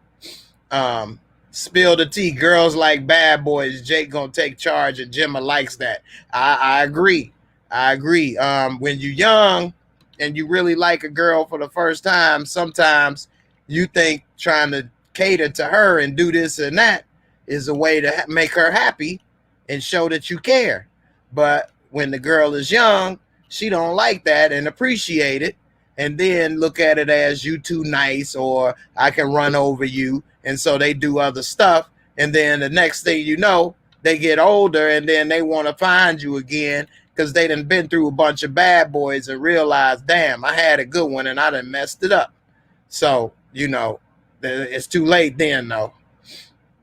You say this episode was better than the entire third season. I don't know about that one, but it was pretty good. Young Slim, what's up, man? You made it back? Yeah, I'm home now. Man, why you got that picture up there, man? Take that crap down, man. That's man, the man. what are you doing, man? That's the man right now. You That's joking, the man right now. You joking, man. Stop playing, man. Why everybody? I know you don't want to get into it. I know you moved past it. Just give me just 1 second. Go ahead. Say what you want to say about this dude, man. Kwame Brown, bro, was a child when he came into the NBA, right? Oh, brother. He was abused. Oh, brother. In the media.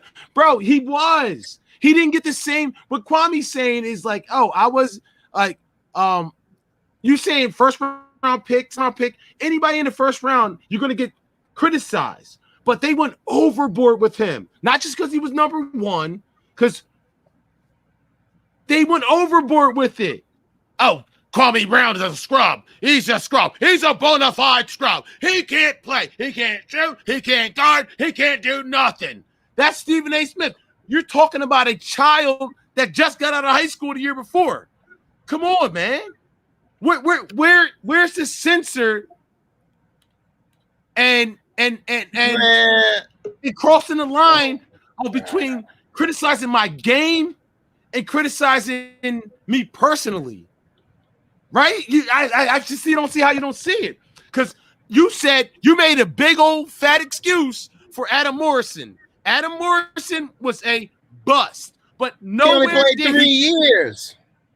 Okay, if you pick third, he was a number overall, one. Number one, number three. What's the difference? Number one, number three. What's the difference? You're number one. You're supposed to be the best. There's nobody better than you. You're number one. Number three, the third pick overall. You're supposed to be the best. Adam Morrison was nowhere near criticized like Kwame Brown at all. Yeah, he was, but he wasn't in the league long. No, he wasn't. Come on, Jay. If you're a first round pick, if you're just saying the number one pick, that's a monumental thing for this young man, or not young man, this guy. He's not a young man anymore, for a young man, period. But that's the same thing if you're picked in the first round, period. But the media attacked this young man.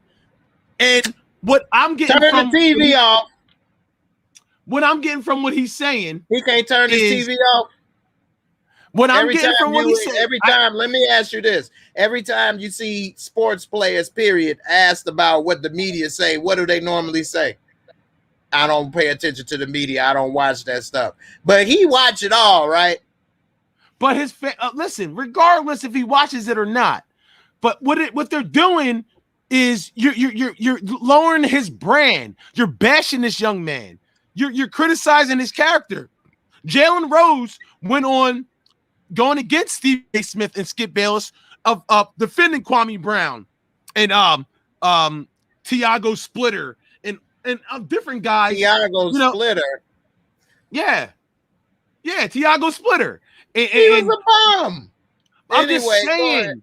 Okay. You're not a bum. If you're in the NBA, you are not a bum. Period. Okay, technically that's true, but you're a bum NBA player. That is true, but you're a bum compared NBA to Shaq, player. Yes, you're a bum. Compared to Shaq, yes, you're a bum. But compared to everybody else in the NBA, you're a bum.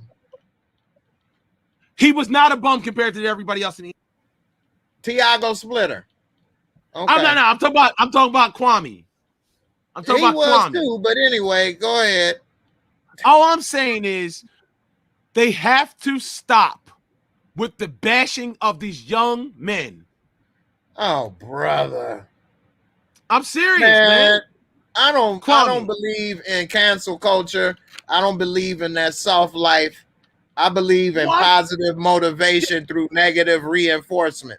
If somebody call me a bum or somebody tell me I can't do something, I'm going to shut you up, not by crying about it, not by saying don't say those bad words. I'm going to prove you wrong.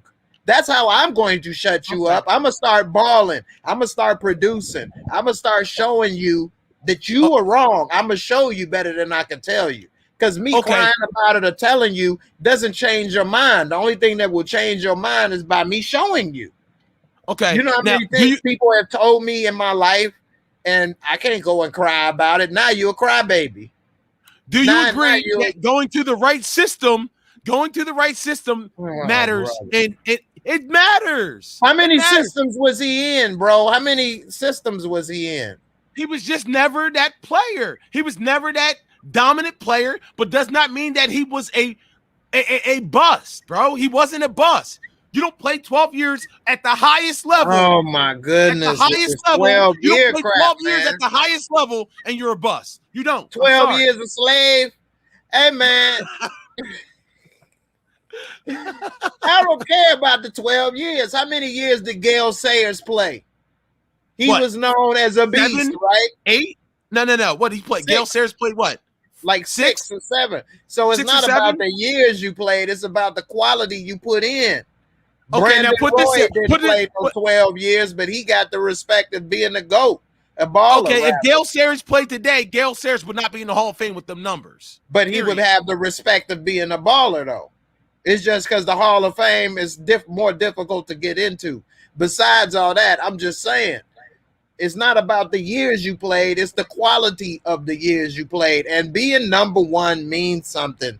I don't believe it means something. I don't believe in this. Out of the rest of the guys first. That's it. It doesn't mean that you have to be better. Yo, you're the best player. But I heard you naming off the draft. Just because you're picked number one does not make you the best player in that draft. And it does. You rarely are. No, it doesn't. They may make mistakes. They may make mistakes, but they're not going to lot of mistakes. No team is going to draft LeBron James fourth. When LeBron they know he was James number is a one in a decade player, bro. What about Tim Duncan, Allen Iverson, Shaq, Olajuwon, Anthony Davis? I can go down. I went down the list. Okay, those guys. Okay, Anthony, hold up. Anthony Davis. Don't act like Anthony Davis changed life in New Orleans. Okay, he didn't even win a playoff game. Stop it. Okay, but he was a star though. They expected him to be a star. Yes. Okay, he's a star. Okay, and they did make it to the second round one year. Okay, Greg Oden, right? You got Greg Oden. He wasn't a bust because of his talent, though. He got injured. So Kwame Brown was injured. Mentally. Oh, stop. You got injuries, bro. People have injuries. But like I said, just because you're the number one pick in the draft does not make you the best player in that draft. And half the time, you're not. All right, hold on, man. Was Steph Curry the number one pick overall in his draft? If they knew who he was going to be, they would have picked him number one. Oh, I bet. But he wasn't. But Blake Griffin was. Though. Blake Griffin was. Is Blake Griffin better than Steph Curry? No. When he came out, he was. His first few years in the league, he was. He was better than Steph Curry his first few years. Who's the Hall of Famer right now? But if the draft was over again, if they could redo it, knowing what they know now, would Steph Curry be number one? Would Steph Curry be number one if they could redo it? Yeah, absolutely. Okay, so they're picking people number one based on where their projections. Projections are not always right, but they're trying to project. So just because he wasn't, just because he didn't live up to projections, just because he didn't live up to projections does not make him a scrub. It makes him a bust at number one. It doesn't make him a bust. Okay. It doesn't. Hold on, man. You don't play 12 years in the NBA as a bust. I'm going to put you on mute, man. I don't want no arguments. Hold on. Birds Nation, what's up, man? Yo, what up? What's up, man? What you want to say? Yo, I hate to agree with Slim, but when Kwame came out of high school, I don't think he was quite ready for the NBA. He should have played like a year or two in college. I agree with you. That's his fault, though, right? Who put their name in the draft? He's seen all them dollar signs and he went for it. Thank you. So that's your responsibility now, right? That you didn't live up to them dollars. You wanted them, but you weren't ready for it. That's on him, right? It's on him, yeah. I mean, everybody can't come out of high school and play with the big boys. Everybody's not LeBron. Everybody's not Kobe. That's why they changed the rules. I agree. Go to college for a year or two now before you can be eligible. Right. So you basically agreeing with me because I said everybody's saying, well, he shouldn't have came out or people talked about him or this or that or whatever. Then you should have stayed your ass in school. I think he should have played at least a year or two in college. And then he did deal with injuries too. He did deal with injuries as well. So I mean, all right, Slim, go ahead. You can say something, man. I got it on mute. I'm just saying, he just didn't. He wasn't, regardless if he was ready or not. He didn't pick himself number one, okay? But he was hurt, bro. He had injuries. And he wasn't injured when he came into the league and they picked him one. So is everybody else for believing in him? Jay, out of the last, they should have known he wasn't shit. You right. Out of the last 10 drafts as the number one pick in the NBA, name the last LeBron James. besides LeBron James? Zion Williamson. Name another one. Zion Who? Williamson. Zion Williamson. He ain't He didn't LeBron come out of James. high school though, did he? Oh, well, they won't let nobody come out of high school, so you can't say that. They won't let All them. I'm saying is, just because you're number one doesn't mean that everyone's going to be. You said name somebody. guy. I named Zion Williamson. What? But Zion's not. He's not. He's good, but he's not LeBron. He's 19 He's not though. So you saying LeBron, Zion was don't have the 17. potential? Kwame Are was you 17. saying that Zion doesn't have the potential to be the next LeBron? No, that's what I'm saying. No. Well, first of all, LeBron arguably in the top 2 to 3 players of all time. That's like saying who's the next Michael Jordan. No, I put a bunch of players in front of LeBron. Well, I say arguably top 3, but LeBron has a hell of a resume and a lot of talent. LeBron's the best player LeBron drafted in the number last 2. 15 years. The last 20 years. He's the best player drafted. Yeah. But there's been a lot of number ones that there's no way it's going to ever live up to that expectation of what he's done. Right. I'm not saying Zion is LeBron. I'm saying he is projected to be the next star of the NBA. It's like my Sixers. We drafted Markelle Fultz thinking he was going to be nice, and then he never lived up to expectations. And I mean, some people say he was dealing with a shoulder injury. He forgot how to shoot. Yeah, I mean, he decided once he gets drafted, he's gonna change up his shooting motion. They said because like Ben Simmons. I'm sorry. Go ahead. My bad. No, well, they said he had nerve injury in the shoulder, and that's why he changed up his shot like that. Ben Simmons doesn't have a shot at all. He never did though. He's but not Ben LeBron, Simmons can do everything else though. If he had a shot, he would be probably the best player in the NBA. Yeah, if he worked on his jumper. I mean, I see him on Instagram all the time shooting, but he won't do it in the game for some reason. Right. But if he had a 3, he could be the best player in the NBA though. All right, look. Any of y'all want to talk about the Shy? Everybody getting mad and leaving now. They don't want to talk about it. I'm with you. You seen the Shy Birds Nation? Yeah, I watched it this morning. All right. Hold on. Can I say this one more thing about Kwame? Go ahead. Can I say one more thing about Kwame? Go ahead. Right. Just because let's just take that expectation from the number 1 pick off of these young men, because they're still kids, man. Just because they get a lot of money, you can't we don't have to attack these young men personally. I mean, nobody said he a bad dude. Everybody only talked about what he do on the court. I never heard nobody say Kwame Brown beats his wife or he ain't worthy of love or nothing like that. They only have talked about his game Smith on the abused court. the boy, bro. Stephen About A. Smith abused the boy. About basketball. No. It was. He's a scrub. He's a scrub. A bona fide scrub. But that's basketball. On, yeah, Stephen A. talk a lot of shit about everybody. He do. Not like that. I never heard him talk about Adam Morrison like that. I never heard anybody talk about. I don't hear nobody talk about him. He wasn't the number 1. You want to take away the number 1 pick? Like it doesn't mean nothing. People talk about number 1 picks for a reason, bro. The first round, you're gonna have expectations. Period. Okay, number 1 pick means something though. Means what? You were that you're first round. That's you're the surefire can't miss player of that draft. It's a lot of first overall picks who didn't pan out though. Not really. Yeah. Don't get treated like Kwame Brown. Don't get treated like Kwame Brown in any sport. In any sport, they don't get treated like him. I don't think Kwame Brown got treated that bad personally. What? Come on.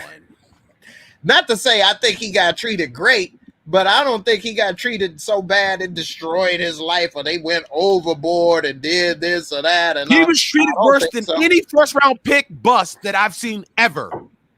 I don't know. Who was treated worse than that? Anthony Bennett was treated pretty bad. No, he wasn't. Not like that. They treated him bad on draft night. Not like that. I don't know. I mean, they was making memes about Markelle Fultz. For real, Markelle Fultz got treated bad too. I mean, I don't know, man. Sheena the only one that like this conversation. A lot of people. Yeah, I don't want to get your audience upset and keep. All right, yeah, my bad. Let's go do your thing, bro. Dre Wright is right. Anthony Bennett got dogged, man. Anthony Bennett got destroyed. Not like Kwame Brown. Not like Kwame Brown just stayed around longer, so he got destroyed longer. That's what I think. What? Anthony Bennett was gone just as fast as he came and forgotten. Why you gonna keep talking about somebody that scrub? He was. Hey, actually, he made it to the NBA. He ain't a scrub. No, but you are right. Any NBA player will destroy any average dude, regardless of what you think. You can go on YouTube and look up what's the Red Mamba's name? He played for Boston, tall white dude with the red hair. What's his name? He was on the bench. He was a bench rider his whole career. Not Deladova. No, he a tall 6'11", 7 I know who you're talking footer. about, yo.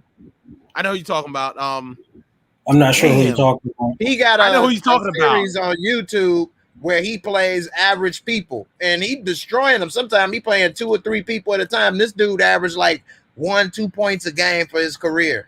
He played 12 I can't remember his years. name. Man, what's his name, man? I could type in Red Mamba and pull it up. I know who you're talking about. Stackhouse. He used to wear weight vests and play niggas on the court and trash them, and then take his shirt off. He had like a 50-pound weight vest on his chest the whole time. So yeah, I don't know about that. Maybe. What's his I'm name? Just saying, I don't know.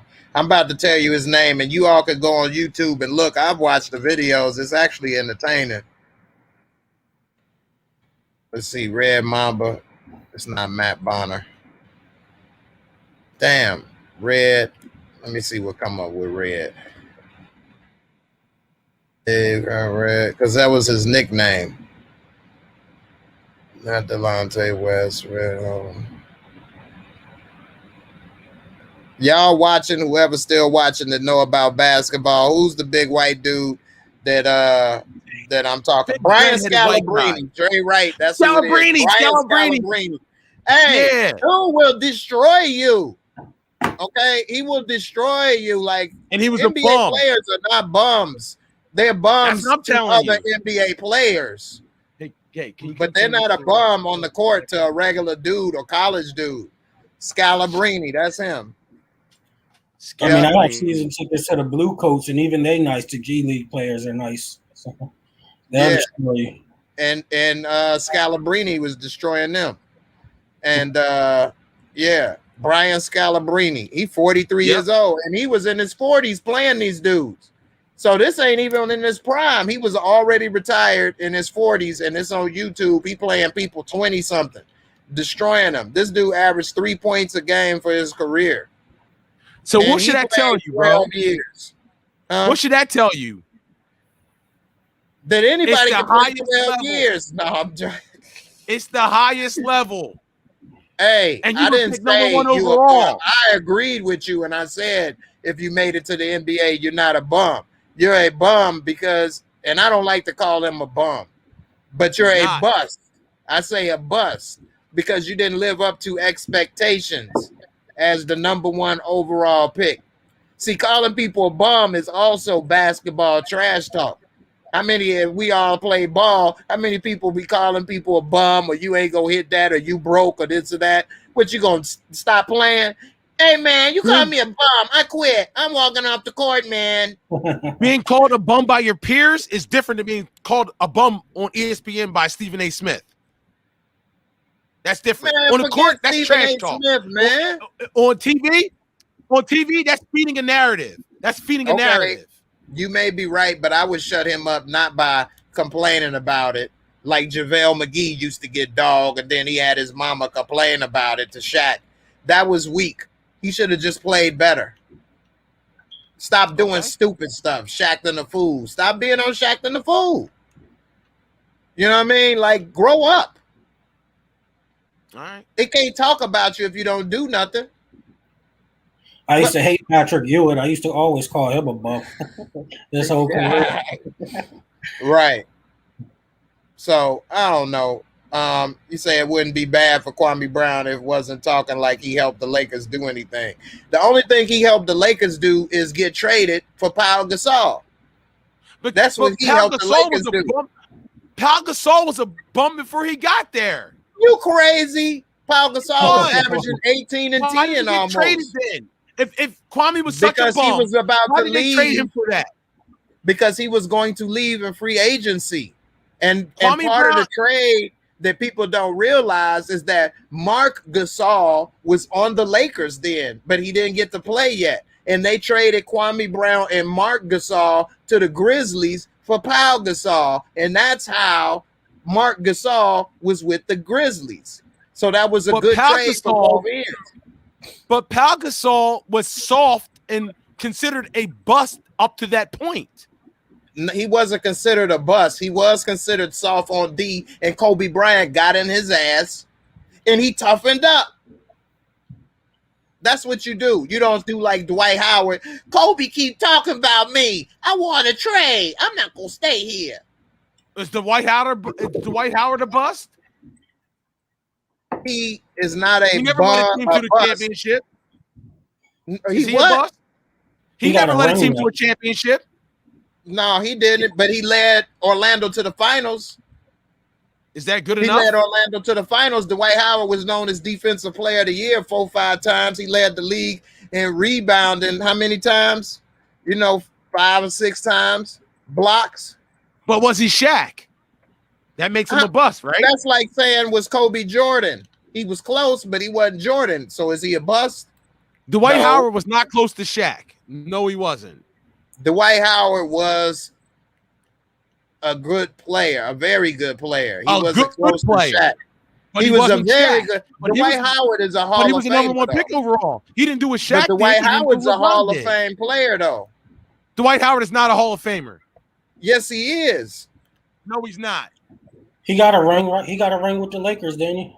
But I wouldn't really throw. He does have a ring with the Lakers, but I wouldn't throw that in like that because he ain't really the contributor. He didn't lead him there. He was a role player. He didn't lead him there. Look at this. Here go Pau Gasol stats. He was with Memphis for 7 years. All right, 7 years. He was about to leave.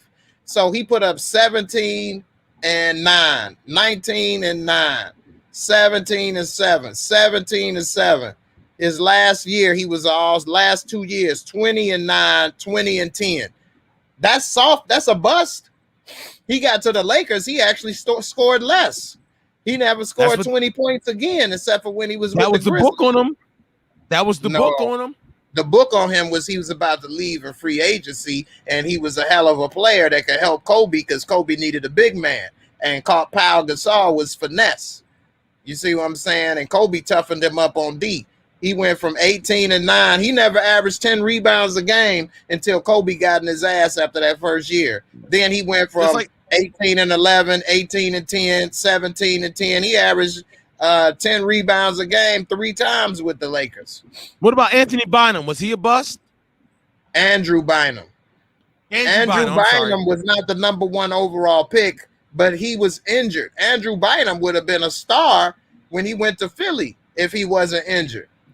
He didn't play one game. Was he number 1 overall? Who? What about Wiggins? Was he number 1 overall? Wiggins, I said Wiggins is not a bust, but he's not a star. He's a good player. He putting up 20 points a game. How many players average 20 points a game in the NBA? That's not a bust, but he's not a superstar. If they could do it all over again, which they would have did in the first place, Joel Embiid would have been number 1. But because of his injury history, that's why he ended up falling to number 3. Wiggins was never supposed to be number 1 anyway. But Embiid injury history is what made him go down to number 3. You know what I'm saying? They took a risk on that, though. They did take a risk on that, and they had the luxury because they was tanking. If it would have been any other team, they might not have took him at that risk. And Embiid didn't even play, his first 2 years. Yeah. How many teams can have somebody sit on the bench for 2 years? Ben Simmons sit on the bench for a year. Nerlens Noel sit on the bench for a year. They had the luxury of doing that. But it paid off because we about to win it all this year. Well, I don't know about that, but it did pay off. Sam Hinkie was a genius. Yeah, they shouldn't have got rid of him. I'm an Eagles fan. You're an Eagles fan? Okay. Yes, sir. Dre Wright said Howard ain't a bust. I'm telling you, Howard is a Hall of Fame player, bro. He ain't a Hall of Famer, bro. Okay, I'm gonna show you these stats right quick, and then we can move on to another topic. Did you all see Army of the Dead? See what? Army of the Dead on Netflix? No, not yet. No. I didn't watch that yet. That's pretty good with Omari Hardwick. Okay, this is Dwight Howard. He's an 8-time All-Star, 2-time block champion, 8-time All-NBA, which means that you was the #1 player at your position in the NBA 8 times. All-rookie team, 5-time rebounding champ. He won an NBA title. He wasn't the leader, but he's a 5-time All-Defensive player team, 3-time Defensive Player of the Year, 3 times the best defensive player in the NBA, 8 times All-NBA, meaning you were the #1 player in your position, not just an All-Star. You was #1 in your position in the NBA. He was a beast in blocks twice, and you was an All-Star 8 times. Come on, man.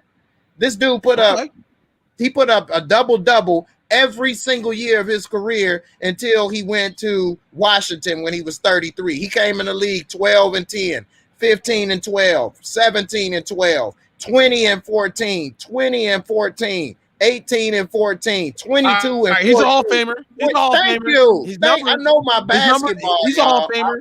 He's a Hall of Famer. Basketball fanatic, okay? He's a Hall of Famer. Yes, that's Hall of Fame stats. And he came out of high school. And he came out of high school at 19 years old, just like Kwame Brown. 12-10, 15-12, 17-12. Look at it. Blocks, 1.7, 1.4, 1.9, 2, 3 blocks a game, 3 blocks a game, 2.5, 2.5, 2. I mean, dude put up numbers. He didn't have that bitch ass tyrant Michael Jordan humping over his back. Hey, the Bulls happen to win 6 championships with Michael Jordan on their ass. I don't give a damn. I hate Michael Jordan. Well, yeah, I hated him his whole career. I was young when he won his last championship. I think I was like 12 when he won his last championship. So yeah, see, when he won his last championship, I was 20. Oh, wow. So, like, I got a different perspective of this stuff. Like, I saw this stuff as a grown person, too. So I wasn't, like, young or looking back at videos. Like, I lived it. You know what I mean? I seen this stuff. I was 17, 18 when he won that last one. But who cares? In 98. Michael Jordan was a bad person, period. Hey, man, this ain't about Humanitarian of the Year awards. We talking about basketball. I'm not saying any of these people are good people or bad people. You don't treat teammates like that. He's an asshole. Well, where I come from, everybody talks to everybody like that. They need to make him sell the Bobcat. Well, when I was coming up, people come at you, talk crazy, and you know what you can do? You got to come up and come back and show them or come up with something quick to say. That's how I became quick with it. I didn't sit with people talk about me or say, oh, you white boy or you this or that. Hey, don't say that. I'm actually light. I'm not white. Like, what? No, I got something for your ass. You know what, though? But you with this, that, and the other, bub. You know what I'm saying? Like, what I'm... As much as I hate him, like that. But that's, I wasn't born that way. What am I supposed to do? You adapt. You grow up. Grow up. Too many men talking about they men and they can be fathers or they can do this and that, but they still acting like kids inside. Grow up. Man up. That's what man up means. You want to collect this paycheck? You want to be a man and work? Because men get jobs. Kids don't have jobs. Somebody take care of kids. So if you're a man and you working and you making millions of dollars, well, then you know what? It's time to man your ass up. You wasn't ready for this. You should have went to college and stay in school because kids stay in school. Men get up and get a job and provide. You can't be making all these excuses and stuff, but you want to live like a man and you want to have sex and you want to drive cars. But if somebody say a bad word about you, he talked about me on TV. Michael Jordan said, man, forget Michael Jordan. I look up to Michael Jordan too and other people, but at the same time, he is another man just like me. I want He you to gets tell Michael older Jordan every day, just like me. He got to put I on want to his hear you pants. tell Michael Jordan to get the F out your face when he's the president of the team and the fucking point guard or the shooting guard. I want Okay, to I see may you do not have that. said that. I probably wouldn't have said that, but you know what I would Okay. have did? I would have told myself, man, fork him. I'm about to show him. He ain't about to say I ain't shit. You know what? Bring his old ass over here. I'm about to elbow him in his throat, dunk on his ass. Nah, Nick, what? That's what I would have did. Me too, dog. Me too. Okay, so that's what I wouldn't have been like, man, forget you, Mike. Take that, Mike. I do gotta get ready to go. I do want to say I did like the episode of The Shy. It was a good episode. I can't stand Lala's character. She can't act at all. You can't say that. You gonna ruin her career.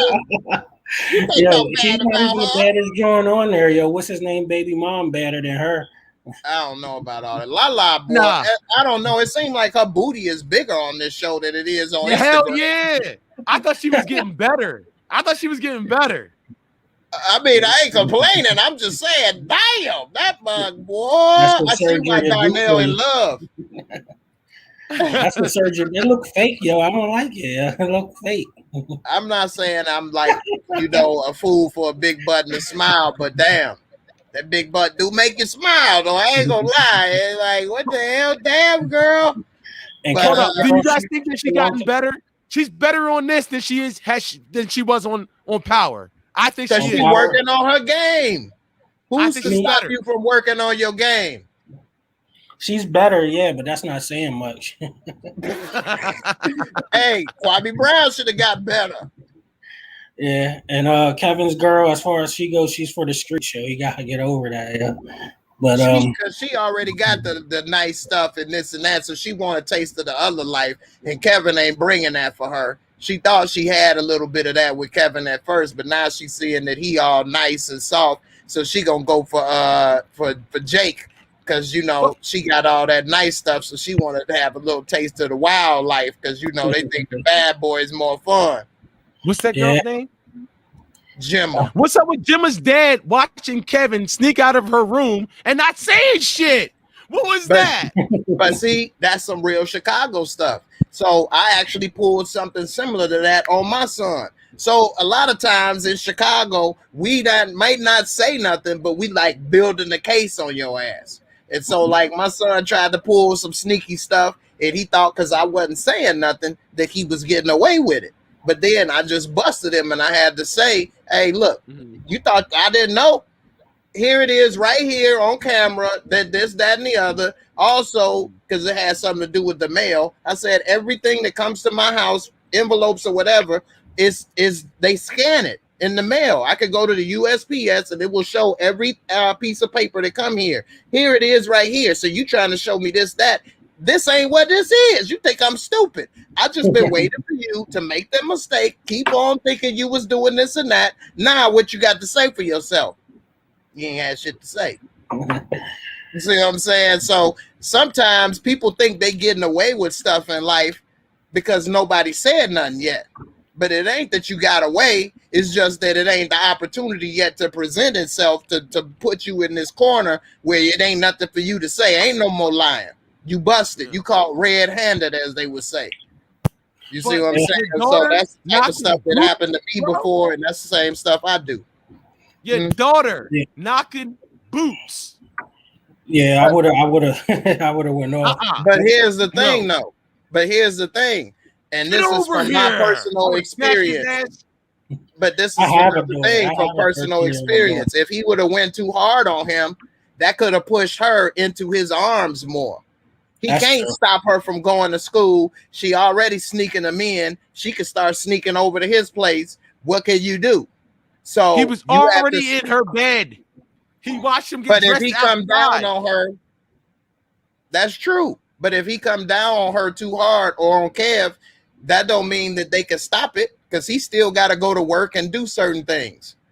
So he just got to wait until the timing is right where he can present it in a way that makes sure his plan comes out right that he won't.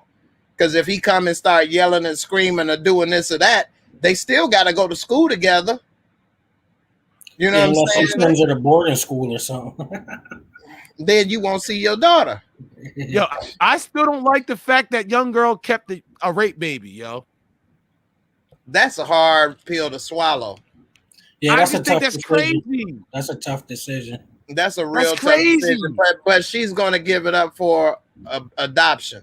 Or at least that's the way they're making it look. Right. Of course, she probably going to decide You're going to keep it. Yep. Right. But you never know what that baby baby might grow up to be. That's true. And I agree. I think she shouldn't do an abortion. I know it's a tough decision. And a lot of times when women have a baby full term, they get attached and don't want to give the baby up. But she didn't choose that baby or participate in those acts willingly. Sometimes women get pregnant and it was accidental. They wasn't trying to, but they was doing the do, and they knew what happens when you do the do. She didn't get to do the do with somebody she wanted to. So this is all put upon her unwillingly. But this is an unpopular opinion. It was her actions that got her caught up like that, trying to mess with some her gangsters. dressing all promiscuous, Yeah. being all flirtatious, and you know, she has to take some responsibility for that. That's true. But on the other side of the coin, that's like saying you can't say because a woman dressed a certain way, she deserved to be raped or kidnapped. No, nobody deserves. She made herself a target. Well, she made herself a target. Especially, what was the gangster's name she was dealing with? She was with that. Yeah, they never showed that gangster dude, but she was dealing with older men too. Mm-hmm. But that didn't have nothing to do with it because we know old boy was just watching her anyway. Right. Yeah. So he was the pervert. So I mean, it's hard to say. It's no right or wrong really thing. A woman shouldn't dress a certain way, but at the same time, she got the right to wear what she want to wear too. You know, like Dave Chappelle say, it is confusing. It's confusing. If I come and approach you this way, you shouldn't have dressed that way. That's like me wearing a police uniform and you come up and ask me for help. I say, wait a minute. Just because I'm dressed this way does not mean I am a police officer. And she had just lost her father, so she probably was going through it. Remember, her and Kevin just lost their dad, so right, and she was closer than he was with their father. But you remember when she came over to Emmett's crib, and Emmett's girl like, "Why are you dressed like a slut?" And everybody was saying it. And then she gets snatched up at the bus stop. I'm not saying she deserved it. That's victim shaming, but I mean, she shouldn't have been in the bus stop at night by herself, dressed like that. That's just bad, dumb choice right there. Period. Especially in Chicago. Especially in Chicago. Just not even getting snatched up. You might have got shot up on accident or something. Like, and why you with him going to see a man and you got to take the bus? Then this dude can't pick you up. That's the wrong man, and he can't even give you a ride. Like, you should have higher standards. Yeah. Wait, I think he was scooping her up from the bus stop because didn't somebody drive by? No, the bus went by. That's right. Yeah. All right, but I gotta get out of here. It was good talking to you, though. All right, man. Good seeing you, man. Appreciate it. All right, bro. Have a good night. All right, good. Everybody got along tonight, man. That's what's up. Man, I'm not a hard person to get along with. All right, bro. Y'all have a good all night. right with me. All right, man. Be safe, bro. Yeah. But Jay, in the Shy, what's up with Emmett bugging out about his with Dom and baby? I think he tweaking too hard on that. He got a little jealousy going on with him. I'm glad you brought that up because I was going to talk about it. He need to get over that. He jealous of his dad smashing. You got a woman and a baby mama. You know what I mean? You married her. And now you over here jealous that your dad is with Dom. Like, you can't have your cake and eat it too now. You know what I'm saying? His dad was cool with it like, shit, I don't care. It's all good. He married her because he didn't want to get in trouble for cheating. That's the wrong reason to get married. That is the wrong reason. And it seemed that maybe he might be a better fit with Dom, but he wasn't mature enough for that relationship. You know, I mean, they are in business together and probably spend more time together than he do with his woman. But you got kids with her, and you can't be talking one moment talking about I'm the boss. I'll shut this up. You want to have another baby, but then when your dad come in with Dom, you sweating bullets, worried about what he doing. Like he real confused, Yeah. You know, I love Emmett's dad, bro. I love Emmett's dad, man. I do. Yeah, I'm gonna see if I can get him to come back on and talk about the show. He was on here, right? Bit. He was on this show, right? I said that to Kim, and he's like, "Nah, no, he wasn't. It was the guy that shot Ronnie." I'm like, "Nah, it was Emmett's dad." Yeah, it was both of them. I knew it. I said that. Yeah, he was on. So it's on my it's in my Shy playlist. I saw it. I just can't remember like if I saw it or not. But I knew it was two of those guys. But so where do you think the first opening act? How far? It says it's a month later, but do you think that's the end of the season, or do you think that's in the middle where they started, where they showed us that's a good her question. having a baby and Otis getting shot? What's that? Where do you think that's probably in like the middle? I'm thinking that's a good middle? point. Yeah, because she looked like she about ready to pop already with the baby. Yeah. So unless they gonna make this season go by super fast, or stretch it out, rather, I should say. So make 10 episodes, you know, damn near stretch out to only cover 1 month period of time. So I don't know. I think it would be better if it was halfway through. That way we can see what happens afterwards. Instead of leaving it on the cliffhanger. Now, and Ronnie's new thing. Ronnie what? Ronnie's John. What's her name? Oh yeah, Ty Davis. What you call it? Yeah, she fine, boy. Woo. Yo, she's trying to give Otis them cheeks. Trying to give Otis and he want them too. Yeah. Hey, boy. And Candy Burris said, "I don't mind sharing." She said, "I don't mind sharing." That was funny right there. One thing that was interesting when it first came out. Remember, they was the beginning of the episode when they was in Emma's barbecue spot. The people was having a side conversation about Doodah talking about, I heard he run the 63rd Street mob. I heard he killed old boy with the food truck. I heard he had witness protection. I'm like, they may bring. That's the first time they mentioned Brandon, man. That's the first time they mentioned Brandon. Right, Brandon. Yep. First time. Yep, and I think that they are picking up on a lot of what people are saying in like YouTube videos and on Instagram and Twitter about he in witness protection and stuff. And so who knows, maybe Jason Mitchell may get a chance to come back on the show next season or this season. Why not? We'll see. I mean, he never was convicted of nothing. Yeah.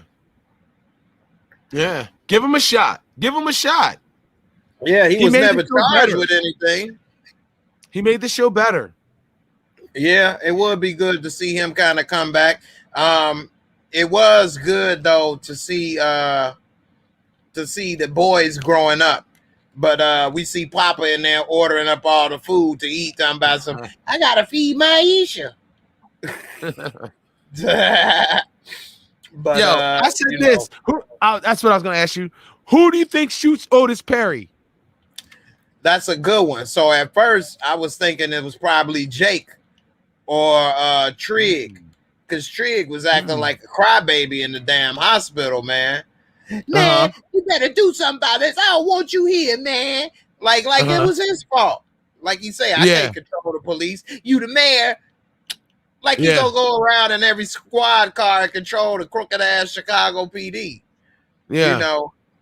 But he did get the handcuffs off of him and do some other stuff. But you know, it's only so much he could do too. But I think I'm gonna tell you who I think it was. Oh, his wife. Maybe it's either her or Ty Davis too. I think it's his wife, bro. Like, why you think it's her? Like she down mad to at share. Women will shoot you. hey, that's it's possible. I wouldn't put it past him. Oh, Miss Crafty say it's Brandon that'll shoot Otis. Hey, if that's a way for us to see him come back, that would be. If they bring him back, that would be the biggest. That would be the biggest thing in TV history if that happened. That would be the biggest reveal in TV history if that happened. Come back out of witness protection and popped his ass, or Reggie, because we never really seen Reggie die. Reggie. Yeah. Who? Reggie? Who? He said Reggie. I don't even remember who Reggie is. Reggie who? Jake's brother. Oh yeah. You talking about Reg? Yeah, they called him Reggie. I just assumed it was Reggie. It probably is. I just didn't think about it that way. But yeah, Reg. Yeah. Like I'm with Miss Crafty. I forgot about Reggie. I'm like, Reggie? Reggie who? I don't know no goddamn Reggie. Right. Hey, if it was Reg, that would be a hell of a comeback too. Yo, crazy. Biggest I thing think we might see him do it. Yeah. We might see him do it before Brandon, I think. Yeah. Although I don't think it will be him. But that would be crazy. I would lose my mind. Yeah, that would be cool. That would be good to see him come back and do that. And then that would put a little something between Trig and him and Jake on who's gonna take care of him and who got his back. Yeah. So Reg was a huge personality over the show. Like to lose him, it feel like the show lost a little something. Like I haven't thought about Chicago. Ronnie. He really is from Chicago, and he got a little bit of authenticity to his character. Believability. Yep. Yeah, definitely. And so I tried to have him come on, but he ain't never respond to come on. So, but that would be cool. Isn't that his name? Bart, yeah. Yeah. Yeah, but that would be dope to have him come back. He said look out for his comeback. He just didn't say when. So he may have been hinting, you can't say but only so much when you do these shows because they don't want any spoilers and stuff. You got to sign an NDA. So but they did mention him. Yo, yeah. When he was fighting with Jake, like, yo, don't end up like your brother. Yeah. And did you all notice that who Jake was fighting with was what's the dude that shot Ronnie? I can't think of his actor name. That was him. He tall as hell, ain't he? Yo, his real name is Ahmad. Yeah, that was him. Oh, that was shit. him. That was him that was head to head with Jake. I didn't know who the hell that was. I didn't even recognize him. That was him. That's dude that shot Ronnie. That was Ahmad. Oh. Yeah, his real name is Ahmad. I can't remember his name offhand. I didn't understand what that was even about because they were like smiling when they're walking out. Like he's like, look at these two, and he just starts picking on them. Like this thing. Look at what do you call him? The Fresh Prince. Yeah. So they probably look down on them a little bit because of the school they go to or whatever. Just like Jake was trying to change his clothes so he didn't look like, a preppy schoolboy. And so got his ass whooped. Right, by the cops. And so it's all kind of stuff like in Chicago. People will try to come at you and say stuff all the time.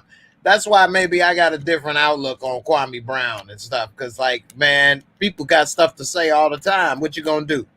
Not live your life, live up to, you know what I'm saying? You got to do you, man. You got to block that stuff out, man. And everybody using this stuff as an excuse. Stephen A. don't play defense. You know what I'm saying? Stephen A. ain't on no team. Turn Stephen A. off. Michael Jordan is an executive. Yeah, you could believe in him, this, that, and the other, but you didn't have to play against Jordan every game. So, like, do you? I know this stuff is easier said than done, but that's how you overcome adversity in life. You can't complain about it. Just like this bullying, anti-bullying culture, that's garbage. Like, bullying teaches you how to be prepared when you get older to deal with people talking crazy. Because you didn't dealt with it before. If you can go tell on somebody and tell them to stop, that's not realistic in the real world. You can't go tell on Stephen A. Smith and make him stop. You know what I'm saying? What you supposed to do? You got to focus on you. He ain't going to school with you. You can't go tell the principal on Stephen A. Smith, get him suspended. You know what I mean? Like, you got to do you. What? Because Michael Jordan said this and he was your idol? That should have taught you not to worship and idolize other men. But where's the code of where's the respect as men? You earn respect. You earn respect. I'm not gonna respect you if every so time. I'm supposed to earn respect from a bastard that's never played the game. I'm supposed to earn respect. You got the right to disrespect me just because you went to college? No, he got the right to disrespect you because that's his damn job. To disrespect, no. To critique the game is to. He gets paid to criticize and critique basketball in sports. Not belittle you, bro. And that's Stephen A. It's entertainment. It's entertainment. Just like people get on me sometime on my reviews because I'll make jokes or this or that. It's entertainment. It's entertainment. If I just come, okay, Godfather of Harlem, episode 1. Bumpy said no. Chance said yes. Like, that's not entertaining. So I'm gonna do different things and say stuff to be entertaining because that's my job. I realize that there's young men attached to. It's just not a name. There's somebody at the end of the name. That's how I feel. That's true. And I feel if your name ain't ready for this, don't get in it. Okay. The NBA is not the military. They didn't get drafted against their will. Yeah. He chose that life, right? Chose what life? Like NBA life. NBA life. Adam, but not everybody was treated like him, man. So Adam Morrison was the third pick overall the year before. Tell me, where is was life not fair? Treated like that. Where does it say life is fair? It don't even say that in the Bible. You're right. Okay, then. So, okay. I feel people has been drunk driving, on drugs, crash a car, and get up and walk away. I wasn't doing that. Why is it fair that I'm in this situation and they not? I understand. You know what I'm saying? That's life. It's some people that work their ass off every day, try their best, and they still don't have any money or success that they would like. And there's some people that, don't do a damn thing and they keep making money and getting promoted. Who said who said life is fair? You're right. So, like, we got this imaginary perspective in our heads, most of us, that, if you do this, that, and the other, then this is how it's supposed to happen. That's no guarantee. There's no guarantee in life. Life ain't fair. Like they say, a fair is a place where they judge pigs. You eat fried food. But, okay. So, I mean, I get it. You can't have a bitch like Stephen A. Smith criticize me, and you never made it to the NBA. You never made it. You were never number 1 pick. Bitch, shut up. No, as long as I've achieved something you never have done, keep your mouth shut, and then let's continue from there. Because that's how I'm coming. Until you can make it on an NBA roster, shut up. I don't want to hear shit you got to say. That's your job. Well, how about this? How about this? Do your job. Don't talk about me. Don't talk about nothing I do. But is Stephen A. the number 1 in his field? He was at one point. He still is. He the highest paid. He the number 1. He ain't better than. It ain't about better than Shannon Sharp. Fairness. He ain't better than Shannon Sharp. He ain't but better he gets more ratings than Shannon Sharp. He's been doing it longer than Shannon Sharp. Bigger network more money at it than Shannon Sharp, and his what he says carries more weight than Shannon Sharp. No That's where you Then lose why me we there. talking about what Stephen A. say about people and not what Shannon Sharp say about I'm talking people? about back in the day. He carried more weight until he started snitching and taking personal stories and putting them out there. You know what I mean? Like I can't F with Stephen A. Smith, bro. I'm not like saying I love Stephen A. Smith or this or that. I'm just saying he at the top of his game.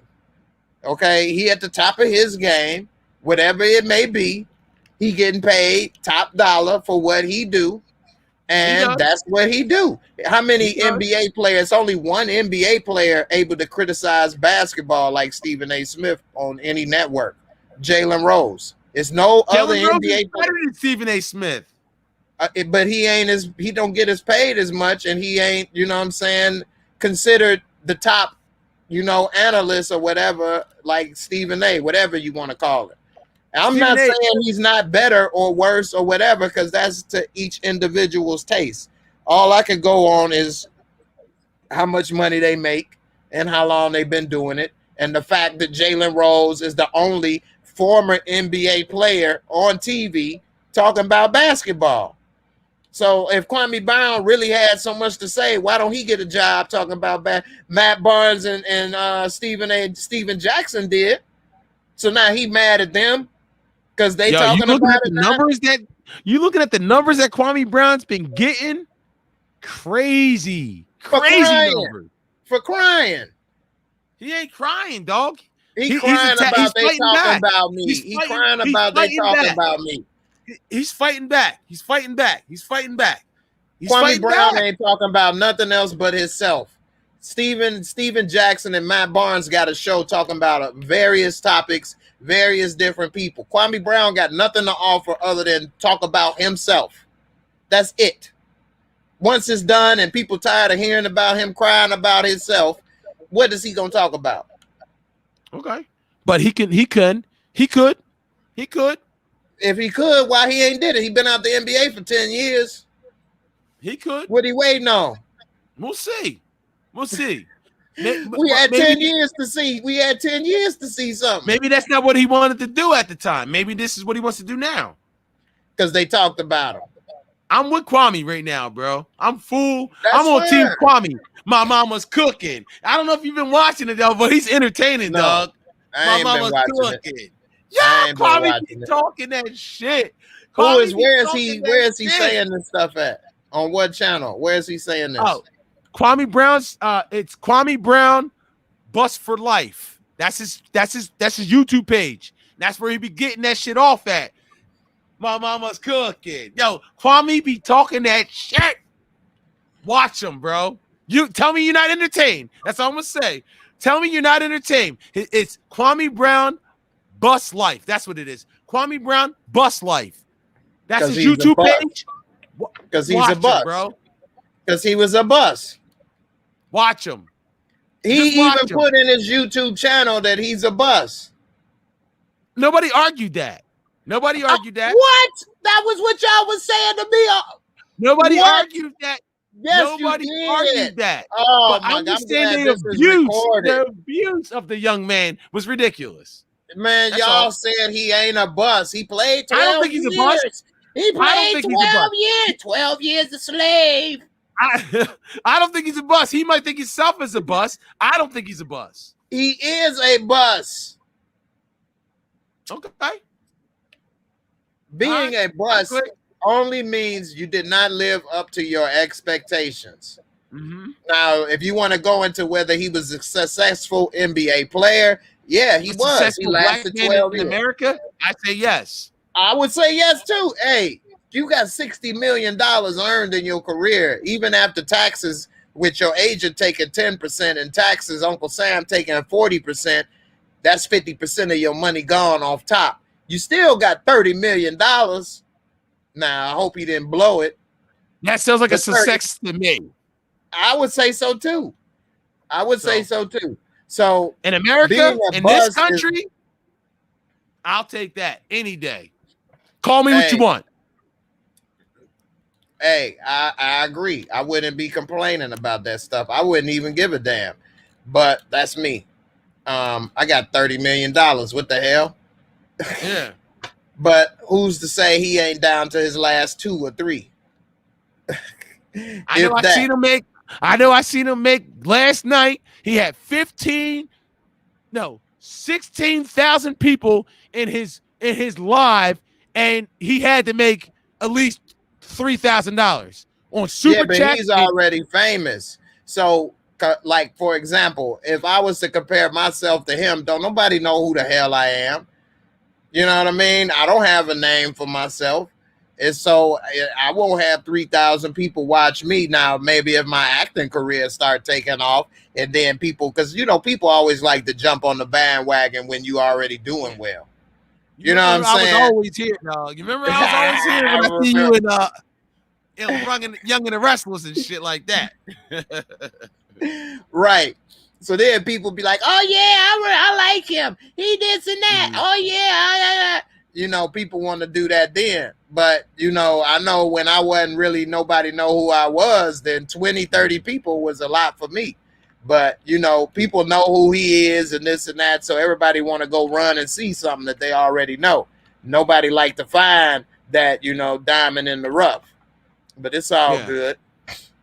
Yeah, when I go online, when I go do my little show, bro, I'm happy to get 10 people to listen to me. And I'm happy to have 5 people, bro. I'm just happy to have anybody listen to anything I have to say. So right. I'm a nobody. I'm a nobody. So me too. Hey, I told your ass you talking about I'm famous. What I tell you? I ain't no damn famous. Don't nobody know who I am. I ain't striving to be famous. I want to make some money. Yeah, we all do. Yeah, right. I'm just happy. I'm just happy for anybody that wants to listen to anything I have to say. And I'm cool. Right. Thank you for listening. Anybody. Hey, you know, I appreciate it. Yeah. I get a lot of love. I mean, in your comments and shit, I get a lot of love. People seem to like me. But that's just, I love it. You know, I'm just like, wow. Mm-hmm. Wow. I agree. I appreciate you guys, man. Whoever wants to see me, period. You know what I'm saying? And I appreciate you. So you might not be famous to you, but you're famous to me. You know what I'm saying? You are, bro. Yeah. I watched you for years before I even had a conversation with you, bro. I appreciate it, man. You know what I'm saying? Like, I watched you. So you, to me, when I finally talked to you, I'm like, oh shit, I'm talking to motherfucking J Moore. Man, get out of here, maybe man. That's why I took like that. You know what I'm saying? Because I appreciate it, man. Dog. Yo, I used to watch your fucking voiceover like when you had the face. You had the faces of like Angela, like Yamie, yo, and shit like that, dog. I was watching forever. Like I was watching forever. I was watching shit like that forever before I actually talked to you, bro. So to me, you were famous. So watching somebody that you're the first YouTuber that actually let me come on and actually talk to you. You know what I'm saying? So I don't know. Maybe that's why I thought it was like that for you, but you're like that to me. Well, I appreciate it. But no, reality is I ain't famous at all. And don't nobody know who the hell I am. That, bro. I still don't believe that. I still don't believe that. It's the truth. It's the truth. It's the truth. I definitely don't see myself that way in that light. And another thing, coming from where I come from and going through where I come from, man, you get humble. People talk crazy, this, that, and the other. How the hell you think you this or that or whatever? Like, I never see myself that way. And even if it was millions of people or whatever the case, I still wouldn't see myself that way or think of myself that way. Shoot, I got to go through the same stuff everybody else do, if not more. Like, I don't see myself that way, so I don't know. You got the ears of a lot of people, bro. You do. You got the ears of a lot of people, and you got my ears, and I everything for the most part. I try to catch everything you do. So yeah, I hear that. I appreciate it, man. I feel like sometimes I'm stagnated. I had to complain to YouTube today actually because like my growth has went down. I've been like stuck at 25,000 subscribers for like a year, but.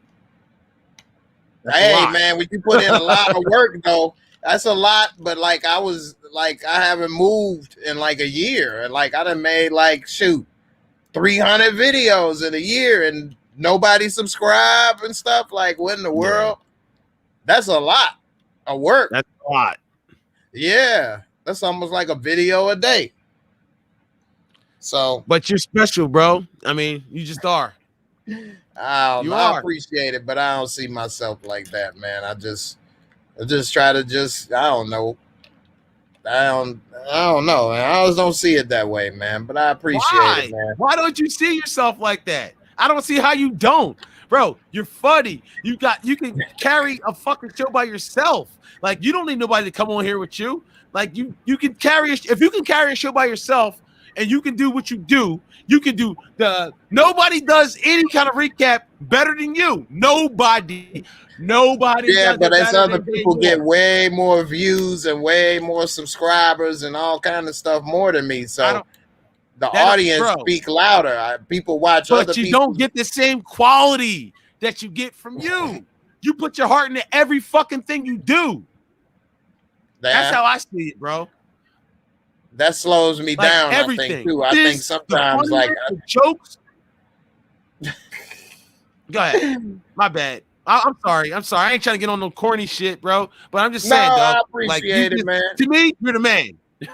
I'm trying to be like you.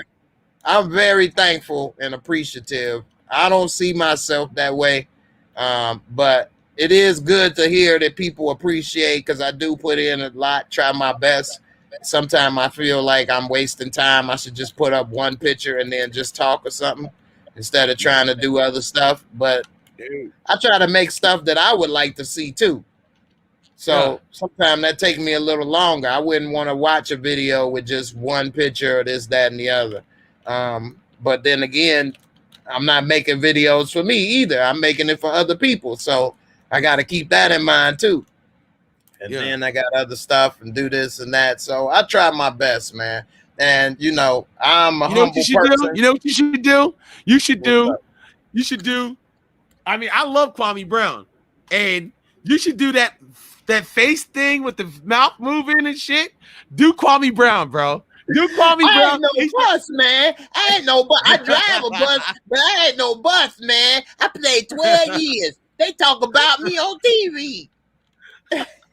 Do Kwame Brown, bro. I promise you get mad views on it. Yo, hey, you know what? I think I will do that. That's a good idea. Hey, y'all, don't talk about me. That ain't fair. I grab a rebound a game. Can you do that? I made it to the NBA. Yo, I was just saying, dog. Do it. I love Kwame Did you Brown. See what I did for what you call it? What's his name that just passed away? Man, my memory, I'm starting to get old, man. I can't even remember. The guy that raped Richard Pryor's son. Allegedly. Yeah. Paul Mooney. Paul Mooney. Yeah. You saw I did that video with the mouth moving for that? I ain't see that one, dog. I don't know about Paul, dog. I don't know. Hey, Miss Crafty, I agree with you. I did see it. I did see it on my thing, but I was so caught up in my Kwame Brown gossip. I didn't click on it. I'm gonna check it out you though. Gonna make me look at Kwame Brown, man. Yo, look at him. Watch him. He's been the hottest thing on YouTube this whole week, bro. Wow. Watch him, bro. He is funny as hell. You silly, man. I'm going to check it out, man, because you recommended it. Yeah, I'm going to get ready to get out of here. But before I do, I'm going to play this Paul Mooney. Hold on. Or better yet, I'll play it. All right. I'll play it on this other thing. Hold on. I made two of them. They only a couple minutes long. Hold on. Hey, Miss Crafty, while I'm doing this, I agree. We are our worst critics, man. I know I'm harder on myself than anybody else to be saying. So, tell him, Miss Crafty. Tell him. He's special, man.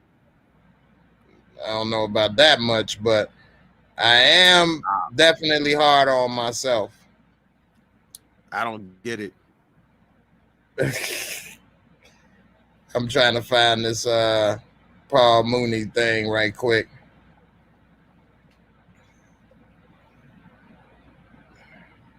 Damn, where did I put it? I thought I just saw it. Yeah, I'll just do it on the YouTube thing. Hold on. All right.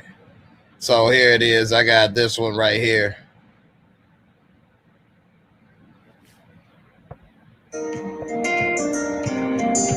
I don't skip my ads. No, I'm joking. Listen up, niggas. This is Mr. Paul Mooney.